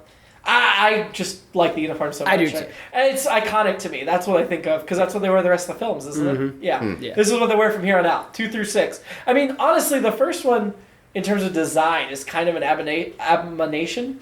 From 2 on, the design is much more consistent. 2 kind of redoes the design. And even when we get the Enterprise A in Star Trek 5 and 6, it's more similar to the Enterprise in this movie than the Enterprise in the motion picture. Yeah, and I can't remember if it was Meyer or Bennett or just the costume designer was like, I don't like anything about the original series or the first movie's costumes. We're redoing them. I mean, the first movie costumes are probably my least favorite uniforms in all of Star Trek canon. And I'm including the Enterprise jumpsuits, which I'm not a big fan of. Just don't like them. Yeah. The first movie uniforms, they're stupid. I like the original series. I do too. I think they have their place. I prefer the DS9 era, Voyager era, the TNG film era that are mostly black with the gray, and then you just get the color at the neck. Those are the ones I like the most, but that's probably because I grew up in the sensibility of blacks and grays in the 90s. I had to look it up to make sure, but it's aberration. I said it wrong? Yes. The word that you're looking for. I frequently say words wrong. Thank you, Keith, for keeping me honest. This is why Keith proofreads the review scripts. But no, it's just, all just future reference for the audience. Here's another minor gripe. So Spock asks Kirk, hey, what's this Genesis thing? And Kirk says, come to my quarters. That's not the gripe. The gripe is Kirk's like, hey, McCoy, join us. Why does McCoy need to know about Genesis? Totally get why he needs to read Spock. I mean, I don't know. The senior, his advisors and stuff. At this point, Scotty and Sulu and Uhura are on that level too. If he's going to bring McCoy, why is he not bringing his whole gang? Maybe. I feel like McCoy's only there because he's Kirk's buddy. Right. Not for any official... Well, that's what I'm saying. That's pretty unprofessional of an admiral. He's not. He can afford to be unprofessional. That's why he's an admiral. He is an admiral. But would Jameson ever do something like that? Yeah. Maybe. I mean, the personality. Keith's my admiral. Keith's. Yeah, that's hashtag Keith's my admiral. And I want Steven to always call him that. No, I think Jameson would. I've just said, but Jameson is unprofessional at times. Kirk should be better than that. But all right, so But it's Kirk. there's also I think that he needs the. He's acting sort of as an advisory sort of role. Right. Yeah. Sure. I mean, I mean, in general, but here he's on the starship, he needs to be the doctor. That's not in the doctor's purview. maybe. I think he's sort of like a biology expert too, in some senses. Yeah, I just thought there wasn't really any reason for McCoy to be there other than we all love McCoy and Kirk loves McCoy. That too. Well, in that next scene, I do like that next scene. I like all the Spock, McCoy, Kirk stuff. I think that's another reason it's top shelf. Like there's a lot of the original series. There's a lot of the specious talk that McCoy gets into and stuff. And I think he has maybe one line in this one where. Oh, the green-blooded The green-blooded, thing, yeah. And also, are you out of your Vulcan mind? He actually said it. Yeah. And but for your point though, it was probably just a contrivance to set up that thing of that kind of angel and devil in the shoulder kind of thing. Of course, I'm sure. But I'm sure. Yeah, you're right. It was. I used to not like If you were an admiral. anything McCoy said in that scene and Really? Kelly's delivery, but now I love it. I've come around. McCoy's my favorite. Yeah. I'm just a McCoy guy. But I still love when Spock's like, "Really, Doctor? Whatever. It's dramatic. Whatever." I mean, the one thing I've never noticed about this movie until you pointed out to me when we were recording another recent live podcast for the animated series was that Sulu and Uhura have nothing to do in this film. Yeah. And that's despite how real much I bummer. love this. I mean, they give Scotty a small but nice subplot. Yeah. Chekhov has a great subplot, obviously. Savik's treated as a lead with Kirk and Spock and McCoy. Yeah. And then Sulu and Uhura get nothing. Yeah. And that's a little disappointing. Yeah. I wish they had a subplot. Maybe that's why Sulu is motivated to go become a captain himself. He's like, I'm done with this, and then Chekhov is like, I've had enough of this. I'm coming back. You guys deal with Chekhov's this. like, I want to do less. No, I think it's extremely obvious in this movie that Savick, and I'm pretty sure this was the case, Savick at this point was intended to join the franchise as a permanent lead along with the rest of our crew. Yeah. Especially if they weren't going to have Spock. Well, that was the part reason of to it, bring too. her in. Yeah. But even when they decided to keep Spock, most of the other scripts feel like they have a role for her. Yeah. That they just didn't have her available. And Kirstie Alley's great in this. She's fantastic. She's awesome. A couple things about that. Well, first of all, do you think that she was just there as a safety net for Spock if he pulled out? Or so you think that she just didn't want to do it after this? Or what was the I know explanation? she didn't. She demanded for Star Trek 3, she wanted the same paycheck as Shatner. Because Are you kidding me? Because Cheers had blown up. Yeah. Oh, okay. Cheers had happened by then. Cheers had happened. And so she demanded equal pay to Shatner, and they said no. That's so not- Savick is in Star Trek 3, but they recast her, different, and yeah, it's a Robin much smaller Curtis, role yeah. and a much lesser actress. And then she does a cameo in Star Trek 4, the same recast actress. Yeah. Okay. And then, whereas had it stayed Kirstie Alley, I am confident she would have traveled with them back in time and still been part of Star Trek 4. Yeah. Star Trek 5, they just drop her. But Star Trek 6, they bring in Kim Cattrall's Valkyris or whatever, who was definitely, and from what I've read, that story was already in mind back when Kirstie Alley was cast, and that was the Savick role. And they just were like, let's just make a new character. It's not worth it. We don't want to use Robin Curtis again. We're certainly not going to get Kirstie Alley back. Let's just make a new character. That would have been the culmination of a 5-movie arc for her had Kirstie Alley not demanded so much money. Which then raises the question: was something wrong with Robin Curtis? Yeah, she's not great. Oh, okay. I guess we'll find out. I mean, I may not feel that way if she wasn't following up Kirstie Alley. If she was a totally new character, I think so too. I don't think I'd be so disappointed. I think it's a thankless task. Yeah. Kirstie Alley is excellent in this film. Yeah. I mean, I like Kirstie Alley as an actress. This is her best work. Well, all right. It's her first work. This is where I'm And not. she's very cute. This is all right. That doesn't hurt it. Yes, she's cute, but That too, she looks a little like my wife in some There you scenes, go. some shots. well, there's that too. However, as a Vulcan though, was she full Vulcan? Because I mean, there was some. No. There's some. Okay. Well, so There's in some this scenes movie, where- there is nothing to contradict that she's full Vulcan. Right. But had that character continued in Star Trek 6, that character is half Vulcan, half Romulan. Yeah. And in Explains why I like her so much. I And love in the Star Trek Romulans. novels, they say Savick is half Romulan. Yeah. okay. But it's not part of the canon. Because there's that sort of awkward scene in the lift, where she. Oh, I was about to talk about that. where she So- bounces in, new hairstyle, kind of little, just slightly flirting with Kirk, and it just didn't feel very, Vulcan. It was. She's half Romulan. Yeah. So she's got that. See, and I thought that scene was another one of those where I think she's the product of rape in the novels. Man. Like the stuff because term. That's not where I thought you were going with that. No. It's a product of what? a whole bunch of the novels are very consistent with their story, and I'm pretty sure it was like a bio they wrote for this movie that not all the aspects made it into the film. But she was like, her mother was a Vulcan that was raped by a Romulan, and so she's got issues there. Romulans. Yeah. I know from a Vulcan aspect that scene's weird in the lift, but it's another one of those scenes that, a lot of, we bagged on him a lot for some of the terrible forced humor things, but when she comes on there and he's like, change your and says, That was fun. Did you change your hair? And she's like, it's still regulation. And then McCoy comes on and, she changed her hair? Hadn't noticed. That's just funny stuff, and That it's was delivered funny. perfectly. That was great. If it was done slightly different, we'd be complaining about the sexism being Yeah. carried over. But But- I think it's done just a light enough touch. Well, you don't have McCoy saying, wow, she looks great. Right. It's just so subtle. It's the way... If it was two old men drooling over her, right. Right. Yeah. but it doesn't come across that way. Well, and the other thing it demonstrates is that these guys don't have to say much beyond, like I said, the thing I said earlier, some stuff that Ramen yell. These guys know each other so well, they don't have to fill in all the other stuff. They can just say that, and it's all there. Just that shorthand of, do you think that she's flirting with you? Or that kind of Right, like just right. asking just that Yeah. little thing. Yeah. And like, But no. honestly, for my money, I think Saavik fits in this cast great. She Yeah. seamlessly becomes part of the group. Definitely. Much more so than Decker or Leah, the first Absolutely. movie. Yeah. Do you think that's... I think a lot of it has to credit the actress. I really do. I think Decker... I really like Decker in that. I like Decker, too. I like Decker, too. I thought that was just... It was written out of it. I think he could have worked if they hadn't. I'm not... That wasn't a criticism against Decker so much. Well, I guess it kind of was. But no, so Decker was fine. I think he was purposely written as an outsider, and that was part of the function of his character. To be like, you're intruding in Kirk's spot, and that was part of the conflict. Whereas Saavik, they wanted her to be part of the team, and so it's a different dynamic.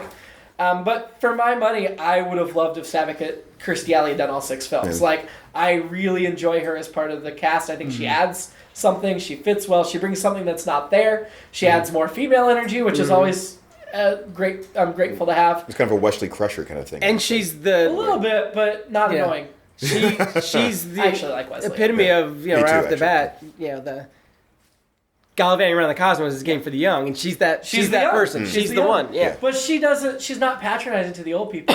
Like No. you could get somebody like Decker in there. Not saying Decker did this overtly, but like you should move aside. It's my turn now. Right. She's not like that. Right. She's She's still taking their learning. wisdom as wisdom, and she seems to realize she has something she can learn from them, and is open to learning it. And her scenes with Yeah. Spock are all Right. are great too. Well, Right, Spock yeah.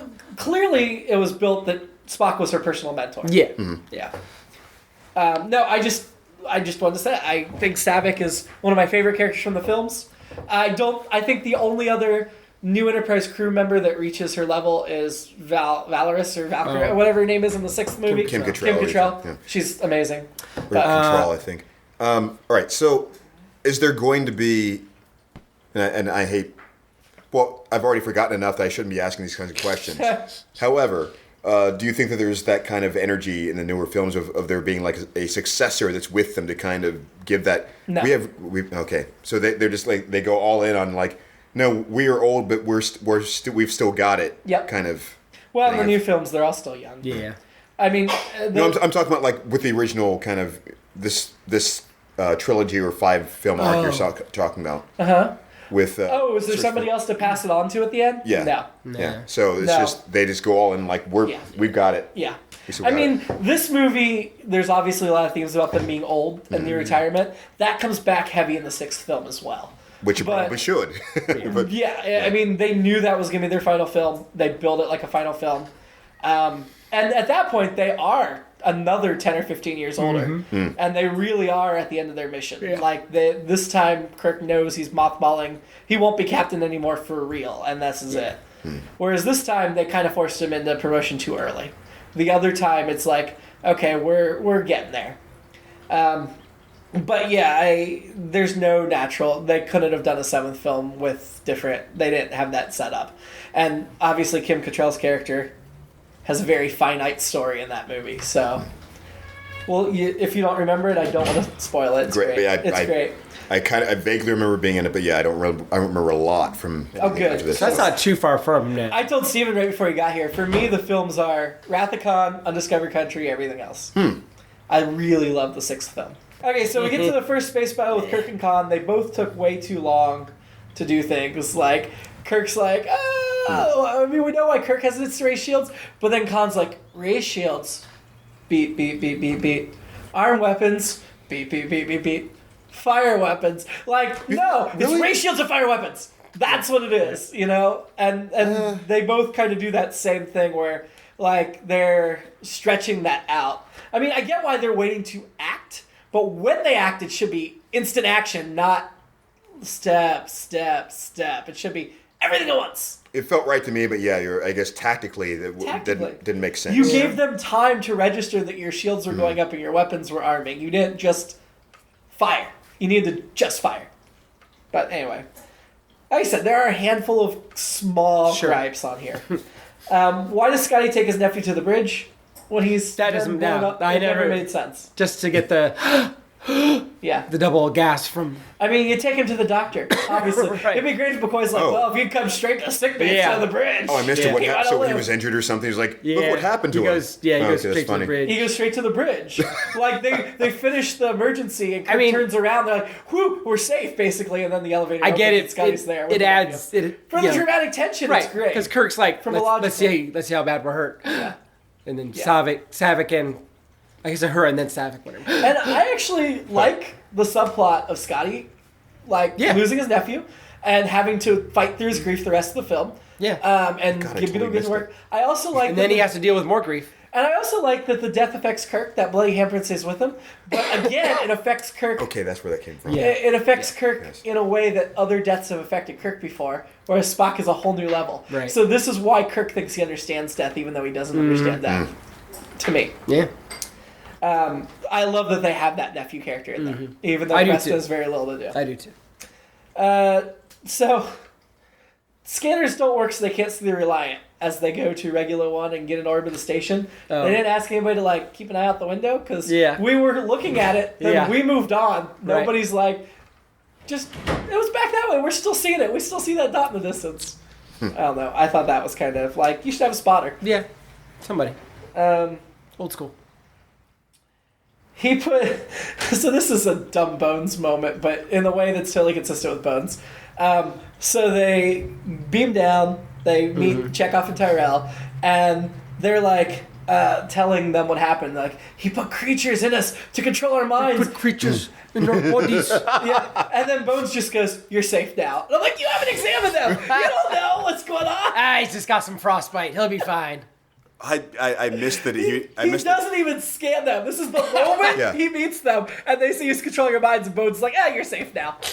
Or I missed the transition between him telling that story and Bones even seeing them. It's no, Bones is there when he tells the story. Bones Okay. is on Regular One. Yeah, that's. I was. So I remember here's thinking. the- Yeah, I remember thinking it was like, okay, it should be a good time to scan them or something. I just kind of like forgot. No, instead Bones is just like, "You're Yeah. fine. You'll live." Speaking of which, Terrell, Paul Winfield, Love- rest in peace, I great like actor. that character. Nicholas Meyer saw him in like Sounder and a couple other movies, and he was just like, I want to direct this guy in something. Nobody suggested him for the part or anything. He's like, I want to direct this guy in something someday. So he got to do this. He's like, you want to do it? He's like, yeah, I'll do it. Honestly, I've got some notes on Tyrell. Oh, Then 2 years later, Paul Winfield, isn't it Paul Winfield? Yeah, he's in the first Terminator movie. Yes. He's in two of the greatest Great sci-fi movie, movies of all great time. movie. I'm only skipping one note to say this, but my next line or next note is Tyrell is pretty good. Yeah. Like, not only is the actor good, but the character is good. Yeah. Because you see why he's a captain, you see his strength, you see he's not quite as strong as Chekhov, Yeah. but Chekhov has personal stakes. Right. Right. He still refuses to shoot Kirk with the mind control. Yeah, and yeah. that's what you want a starship captain to be able to do. Yeah. And sacrifice his own life. So, I mean, honestly, I think Tyrell's fantastic. Yeah. Great I example of what a Starfleet captain should be. yeah. So going back a minute, Hours would seem like days by the book, the whole code thing. Oh, I love that. That was fun. I love it too, but But you think Khaaaaan would be able to figure it out? it was so over the top. Captain, by the book. If we were to go by the book, hours would seem like days. Days would seem like weeks. By the book. He says by the book twice, right there. Yeah. And even if Khaaaaan doesn't know that that's what by the book references, which Kirk clearly does, he'd still be like, he's talking in code. There's something going on here. He's not being literal. I think that Khaaaan's a super intelligent person. But he seemed very emotional, arrogant, Yes. and overconfident, though. So I You're think right. he didn't really think that. That's It's the not only good, way yeah. it works. Yeah. I still think, as intelligent as Khaaaaan is, he would have caught it. But I'm willing to overlook that because that's one of those things, when I think of Wrath of Khaaaaan, that's in the top 10 things I think of. I love the code. Yeah. I mean, when I think of Star Trek movies, that's in the top 10 things I think of. Hours would seem like minutes. I think at that point Kirk was laughing at the superior intellect.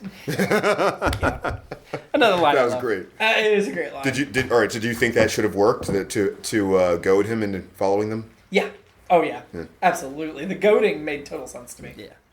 I mean, I like that Khan hesitates, and then Kirk goes, "Whoa, you two chicken?" basically. Yeah. And then Khan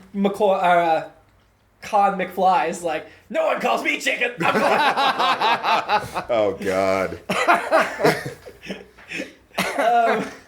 No, I got it because of the emotional, personal stakes Sure. in it. But I like that Khan hesitates and Kirk has to deliver that final. Well, and I like that the Joachim character is constantly like, we have everything we Yes. need. Come on. I like that was too. great. I That like was that great. too. It's like, Great demonstration of Yeah. how what's Yeah. happening. So like I say, 2 and 6 are up here, everything else is down here. Yeah. I'm talking about the original 6 films. When we get to next gen films, First Contact's up there for me too.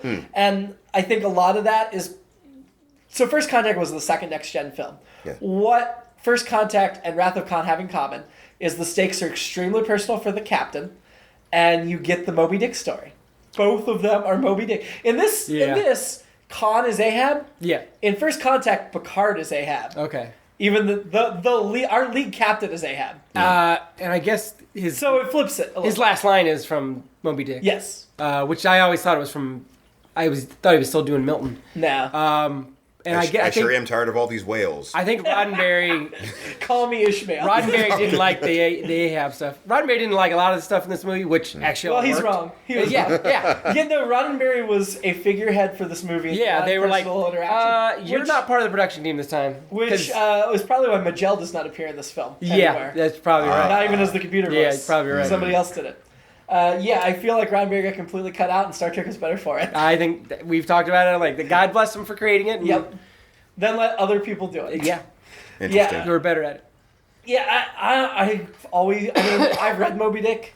It didn't stand out to me as my favorite book or anything. Yeah. But I think it's got a very core story that can be well used in other fiction. And And I think it's First used Contact finds a way to flip it on its head. But I think First Contact was also looking at Wrath of Khan and said, what worked for that? What do we need to do to make First Contact as good as Wrath of Khan? And it's not as good as Wrath of Khan, but it's very good. It's a very good film. First Contact I've seen maybe once or twice at the most. Ooh, then I look forward to watching it. just by and far, just far less than Generations and Insurrections. Is that- Really? is First that Contact's the next gen film I've seen the most. Yeah, Is that the Borg's one? Yes. Yeah. Okay. But as I mentioned before, with Picard becoming a Borg and destroying all the starships, that's where he goes Ahab, is he gets bent on personal vengeance. Oh, okay. And so he lets that cloud his judgment. Gotcha. And obviously, as a Starfleet captain, you can't... But this is our hero turning Right. into Ahab, which is an Yeah. interesting story, Yeah. and you see why. Yeah. There's just this period of time in the Kirk would never turn to Ahab. on the premium channels. Only for the cloud in session episode. For Keith's girlfriend. What? Oh, cloud. that, yes. I was saying there's this period of time in the premium channels where all they would ever show is Insurrection for some reason. Yeah. Great episode. Yeah. Should have Never, I was like, oh, Yeah, that was you're your right. First Contact. It was I on all the just time, yeah. Insurrection. It's like, Yeah. okay. Insurrection was a great 2-hour television episode. Should have been a movie. We'll talk about that in less than 10 years. Yeah. 5 years. Right? 5 Oh years. my God. It's not that far. We're like almost halfway there. Keith. Yeah, we've covered 10 years in the last 5 or 6 weeks. Well, we're gonna get a similar after Enterprise. We're gonna get a similar jump over 10 years. Yeah. Anyway, why? Oh, so when they go to the Genesis cave, why? I've always wondered this, even as a kid. Why are they up on a ledge with no obvious way down into the cave? That's a good question. When they're doing the tour, sort of like, hey, look how beautiful all When this she is. takes them out into They the have the cave. big shot, and those guys are down in the Yeah, they have the big shot. And we Yeah. had seen those guys down there, but when we see the shot of them looking out over the Right. cave, there's no obvious way off Right. that ledge. Right. Maybe, And I'm like, I maybe get why the Carol side would or want a something. scenic view, but you also need an elevator down. Yeah. There's some steps down. And I do love her line again. Can I cook or can't I? Yes. It's a great line. Well, she is, again, this movie has cast off the yoke of the sexist from the series. And I love Carol Marcus as this smart, intelligent woman, and her version of cooking is creating a whole planet. Yeah. She's not cooking up breakfast. Yeah. And she seems like a woman that is totally capable of that, but not like masculine or braggy, which I really appreciate. I also like that she doesn't feel like she's the woman scorned. She's like, No. she says Oh, pretty yeah. clearly. Totally She's cool. like, you Yeah. weren't gonna be around, and I wanted his kid, and so She's my favorite girl we've ever seen. They're my favorite Kirk love interest. yeah, she's Total. great. And I like BB Besh even more. I now. did not appreciate the version of Carol Marcus they did in Into Darkness. I did For the looks? completely different For the reasons than I looks? appreciate. Although BB Besh is a very attractive woman too. But It didn't occur to me that they would have. So Into Darkness, they sort of reproduce all the characters from Khaaaaan. No, there was no Savick, but there was no David. They never. Kirk was just But the meeting her major for the story first points. time. Kirk was just meeting her for the It was Alice Eve in her underwear. Okay, from there's demonstrating this shift of the timeline and essence of like This here's would what have could been like, happened no, that's. Well, we can get into this later. Yeah, we probably should. Everything about Sorry. Into Darkness is bad choices. Oh, But yeah, Carol Marcus is a very different character in Into Darkness. all right. I'm trying to remember but they, somehow when they cast her, they're like, it's got to be someone attractive enough that Kirk would be willing to knock her up and think about Yeah. giving up his Star. And you notice his love interest in the whale movie, Star Trek 4, looks very similar. Catherine Hicks. Oh, that's true. That's true. I think they have great chemistry too. Yeah. But no, I always wished they did more with Carol Marcus. Yeah. And I know some of the original script for Generations, the first Next Generation movie where we see Kirk living in the Nexus in his like fantasy best reality.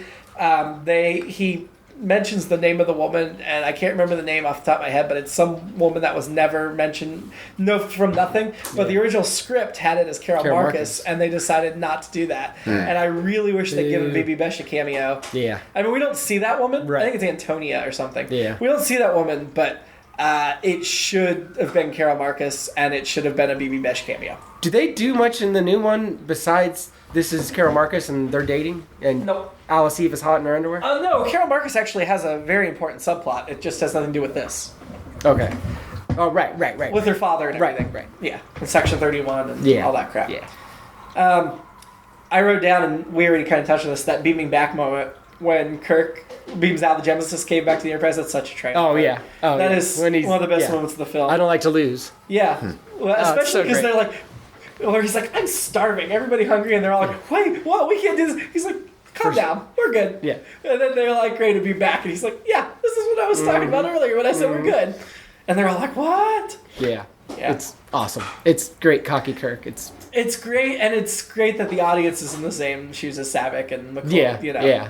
I mean, I know. I like that they didn't clue us I in. know the first time I saw it, I was like, what? Even as heavy-handed as Kirk was with the code, we're not deciphering the code. I'm saying No. Khan should have figured it out, Right. but we're not deciphering it. Right. Well, In retrospect, it's because easy, but- the audience, the first time you see it, you're like, oh yeah, because Savick was talking about they need Yeah. to do stuff by the book Right. earlier and blah blah blah. Right. So- And that's where I'm just like, okay, by the book, does that mean that's like how long it's going to take by Right. book standards? Right. Like you're not thinking that he's talking in code. yeah. But I think Khan should. The thing left out of all this hours a day stuff is, what kind of hours? What kind of days? Are they Earth days? Genesis Regular? days? Are they regular one days? Regular 1 days? SETI off of 6 days? The Genesis planet? SETI off of 5 days? I don't know. Sitting out 5 days have changed. See, I think that I still don't think that Khan would have. I mean, Spock, his character, for as far as Khan would have known, is just a logical kind of machine who's just saying things that's like true. this for no reason. Yeah. And You lied. I exaggerated. Yeah. Right. That's all. That's still a funny line. Well, I mean, That's in my very next note is this whole story is built on emotions, not logic. I mean, Khan and Yeah. Kirk are completely driven by emotion throughout Yeah. this thing. yeah. And that does cloud judgment. And that's why some of these little gripes I have are excusable, because people in emotional states aren't going to think through everything as logically as. And that reminds me of another great Spock exchange where Savik's like, he's so human. Nobody's perfect. Yes. Which, see, that's funny without being specious to me. Or, No, I guess it probably is specious still, but it still made me laugh. That comes back to the end, which bothered me quite a bit. I still don't know how I feel about the eulogy. Yeah. That is. Spock would have taken that as an insult. Yes. Yeah. I mean, it's if you translate it into sort of like the racist connotations of what is happening. Now, see, I agree with you there, and I've heard that complaint for years. Yeah. But in my mind, Kirk doesn't see it as an insult. I know, Kirk but doesn't care what Spock. See, but Kirk doesn't have that. He's got the arrogance. He's got the. I think in Kirk's head, what he's saying is this guy cared about people. Yeah. That's what I hear. Yeah. I see what you're saying, because I always have that issue too. Yeah, I don't think Kirk's sitting down going, what would Spock have wanted? No. I think Kirk's thinking, what can I say? And also, Spock was half human. Yeah. So, I'm not saying right. of all the most human. Of all the half humans I've encountered in my travels, he was the most. He was the most human. I think it's just the way that it's written. I think it's more of a gripe for me with the writing, not the character. I think he could have said emotional or emotion, things like that, instead of the whole kind of.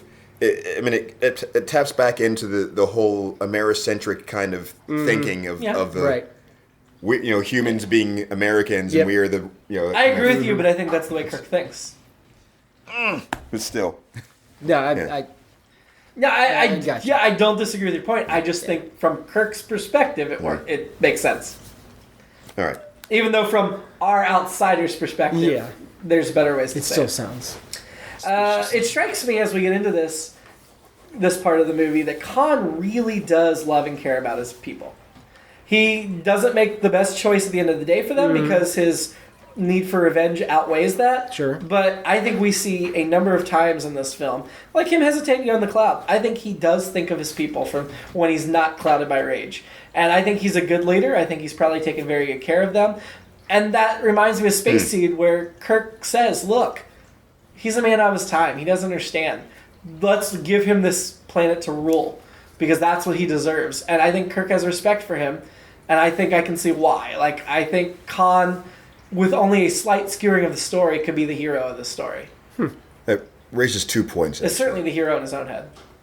Well, yeah. As most good villains are. Sure. I love, especially these days, at my age, speaking of my age, when Kirk sneaks the glasses out when they're trying to figure out that code. And he's like, God damn it.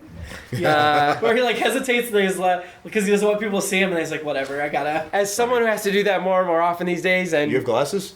I wear contacts for nearsightedness. Steven's allergic to Ritalin. But like when Colleen and I do our crossword puzzles at a bar, I have to have glasses on now, otherwise I can't. And I'm getting more and more to more often that I'm like, I should have my readers with me, and they're not super high.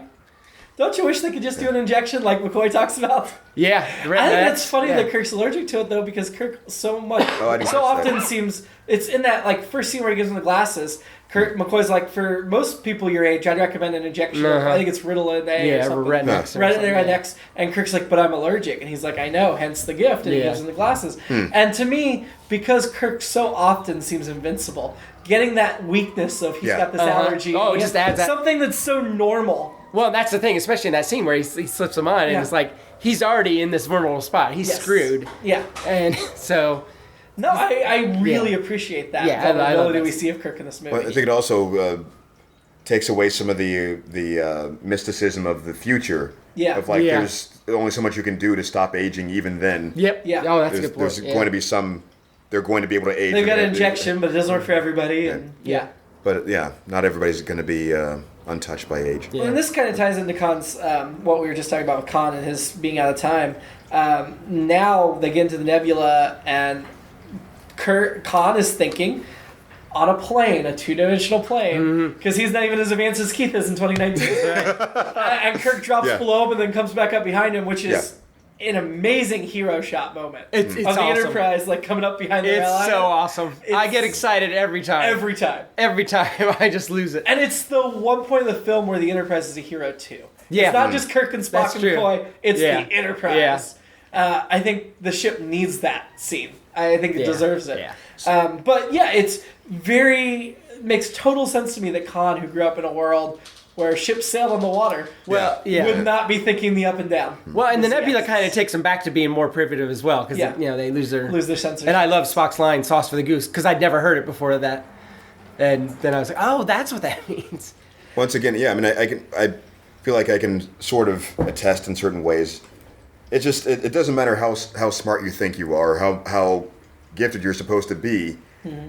There's certain kinds of things you have to learn from experience. You can't just know these things automatically. Mm-hmm. You can learn it quickly, but until you're exposed to those situations. Yeah. And twice in the movie, Kirk's like, I'm lucky because I know something he doesn't know. Mm-hmm. Yeah. Twice, Kirk's basically said, this guy's smarter than me, and if he had grown up in this century, he'd be beating me. Yeah. I'm getting lucky because he's out of time. Yeah. Out of his element. Yeah. So I remember the other thing Which is a superior villain. That is a great villain. Yes. But I remember the other thing I was going to say. Do you think that possibly...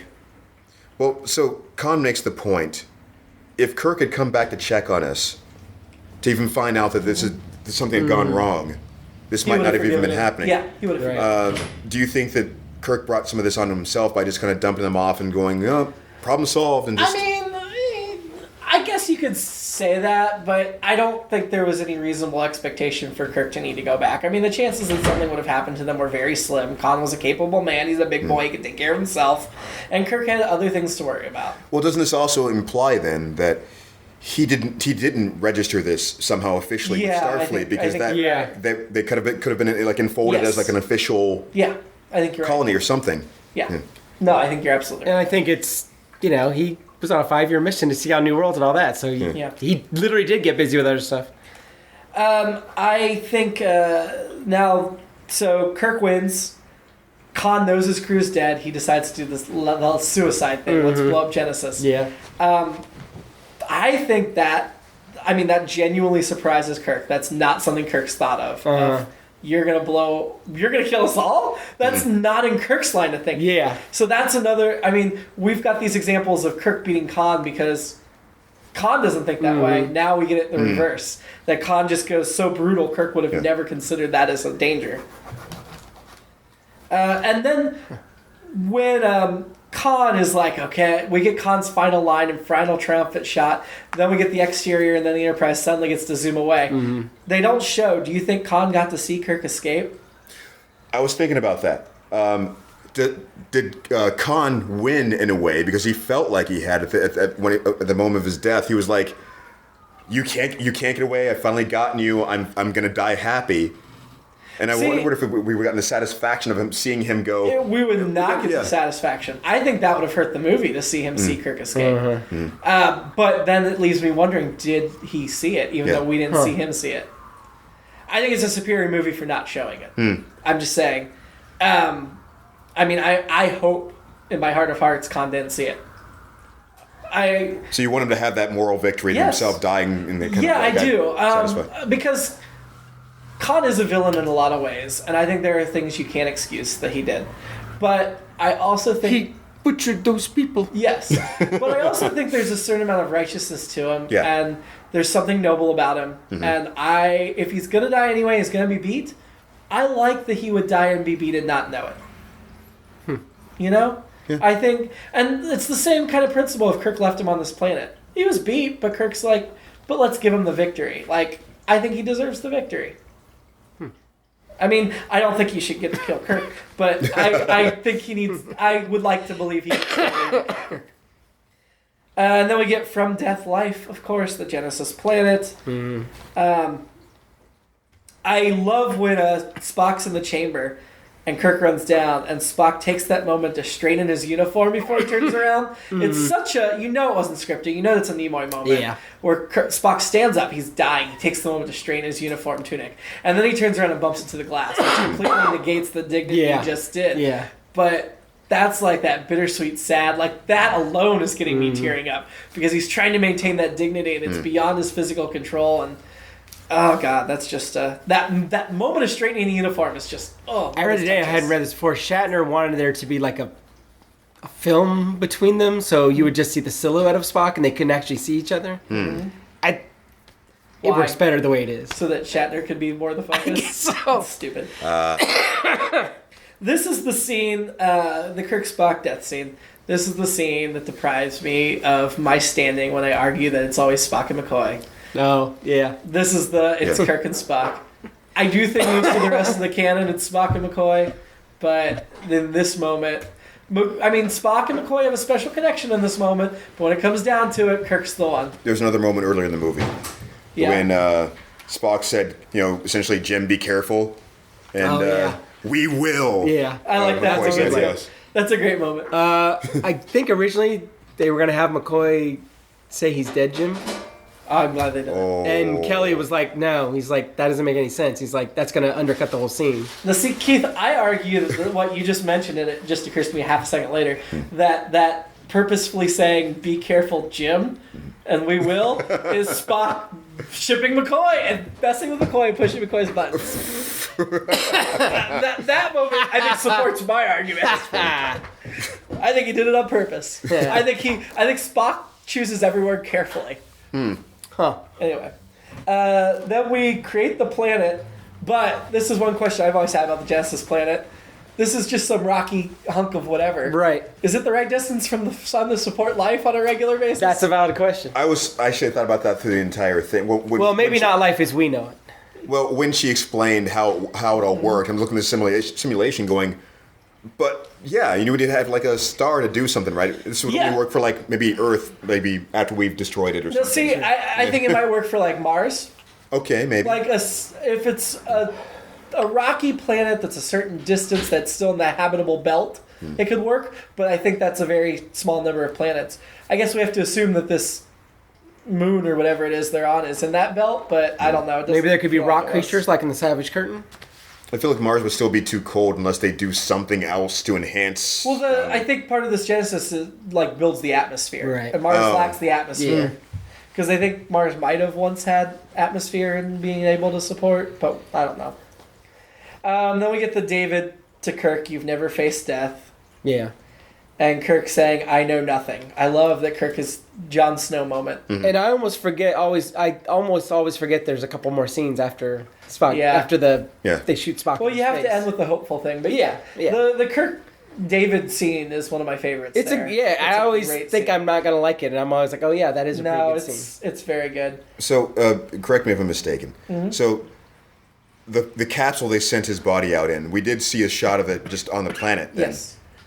So, I mean, do you think at the time they closed this movie thinking, we need to build this in already for him, a possibility for him to... Mm-hmm. Oh, yeah. Yeah. So they'd already decided. That was added in late. Yeah, the shot of the casket on the planet. It's a photon torpedo tube. Yeah. So then I start thinking, well, it survived re-entry of the atmosphere. Of course, they would have had to have known that when they fired it. And then how did it, the Genesis get inside the tube? I don't know. I think there's a plot hole here, but we can talk about that when we get to Search for Spock. So that comes down to the other question then. Do you think that... So that was a complete accident. They weren't even thinking of it. They just launched it to space and it just kind of got caught up and pulled to the planet. Well, they had to have known they were launching it in orbit around the planet. They had to have, because they were right there. I don't know. I mean, generally, you'd want to, just shoot them into space. So, and generally, you wouldn't want to put them in a photon torpedo tube. That's like the difference of, putting him in... shooting him, his body out where it can biodegrade quickly, or wrapping it in plastic that's going to be around for 1,000 years, you know?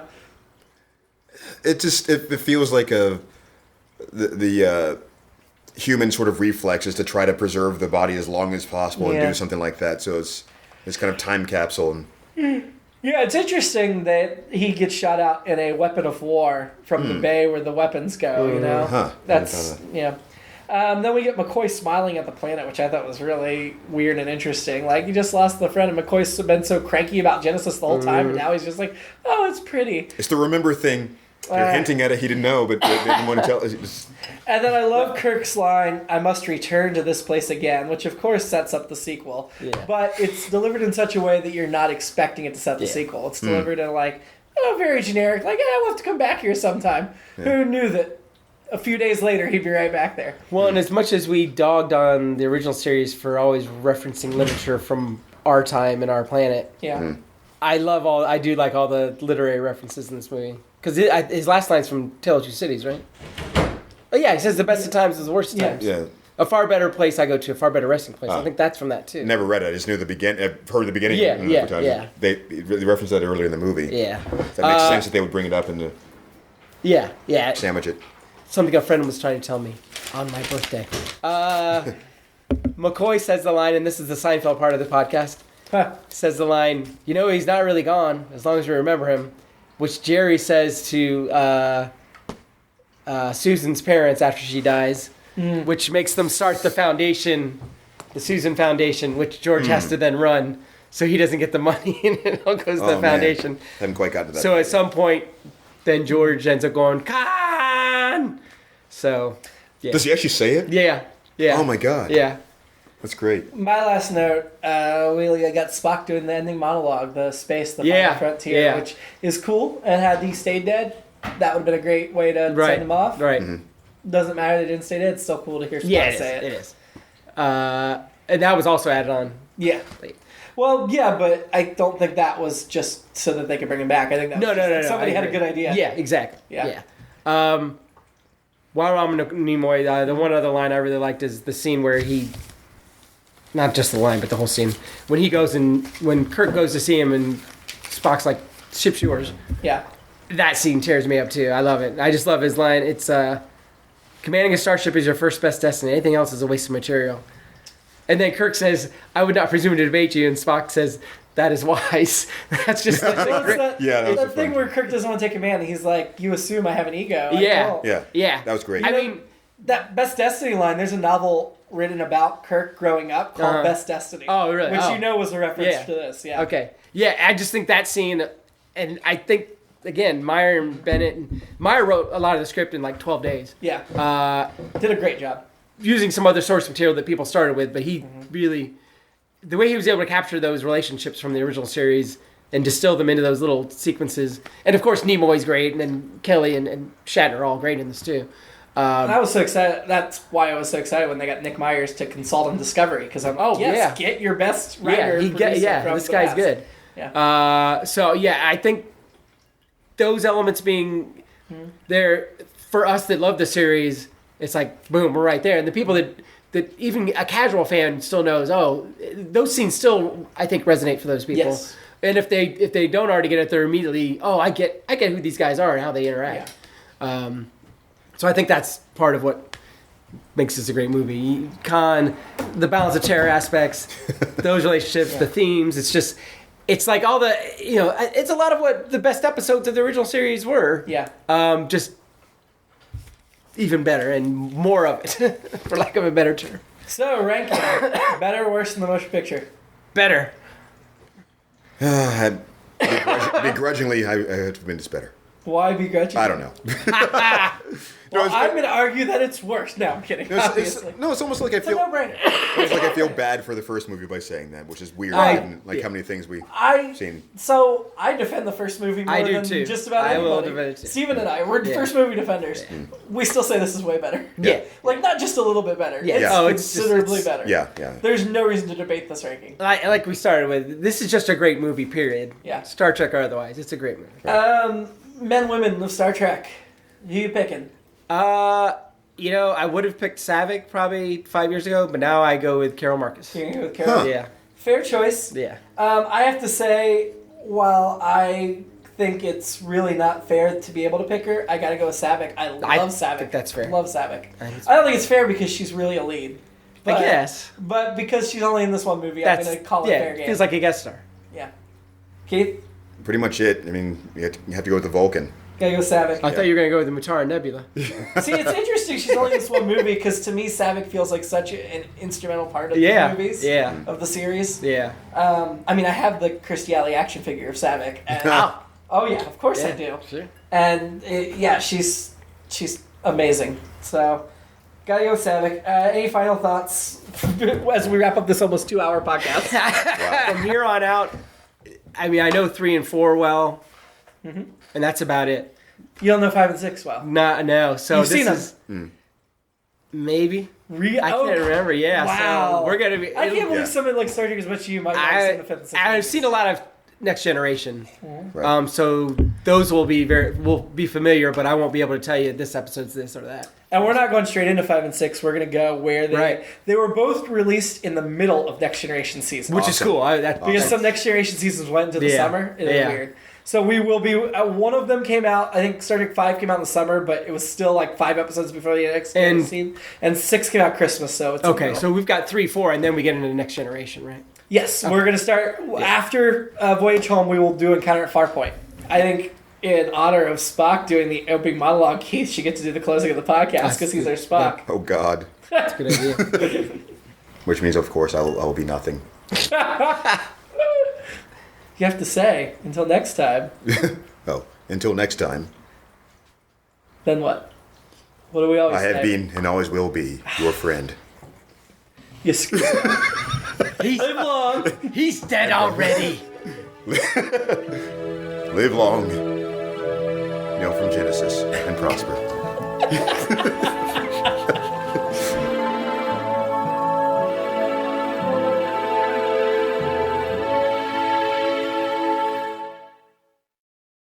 It's All Been Done presents. Who's got the time?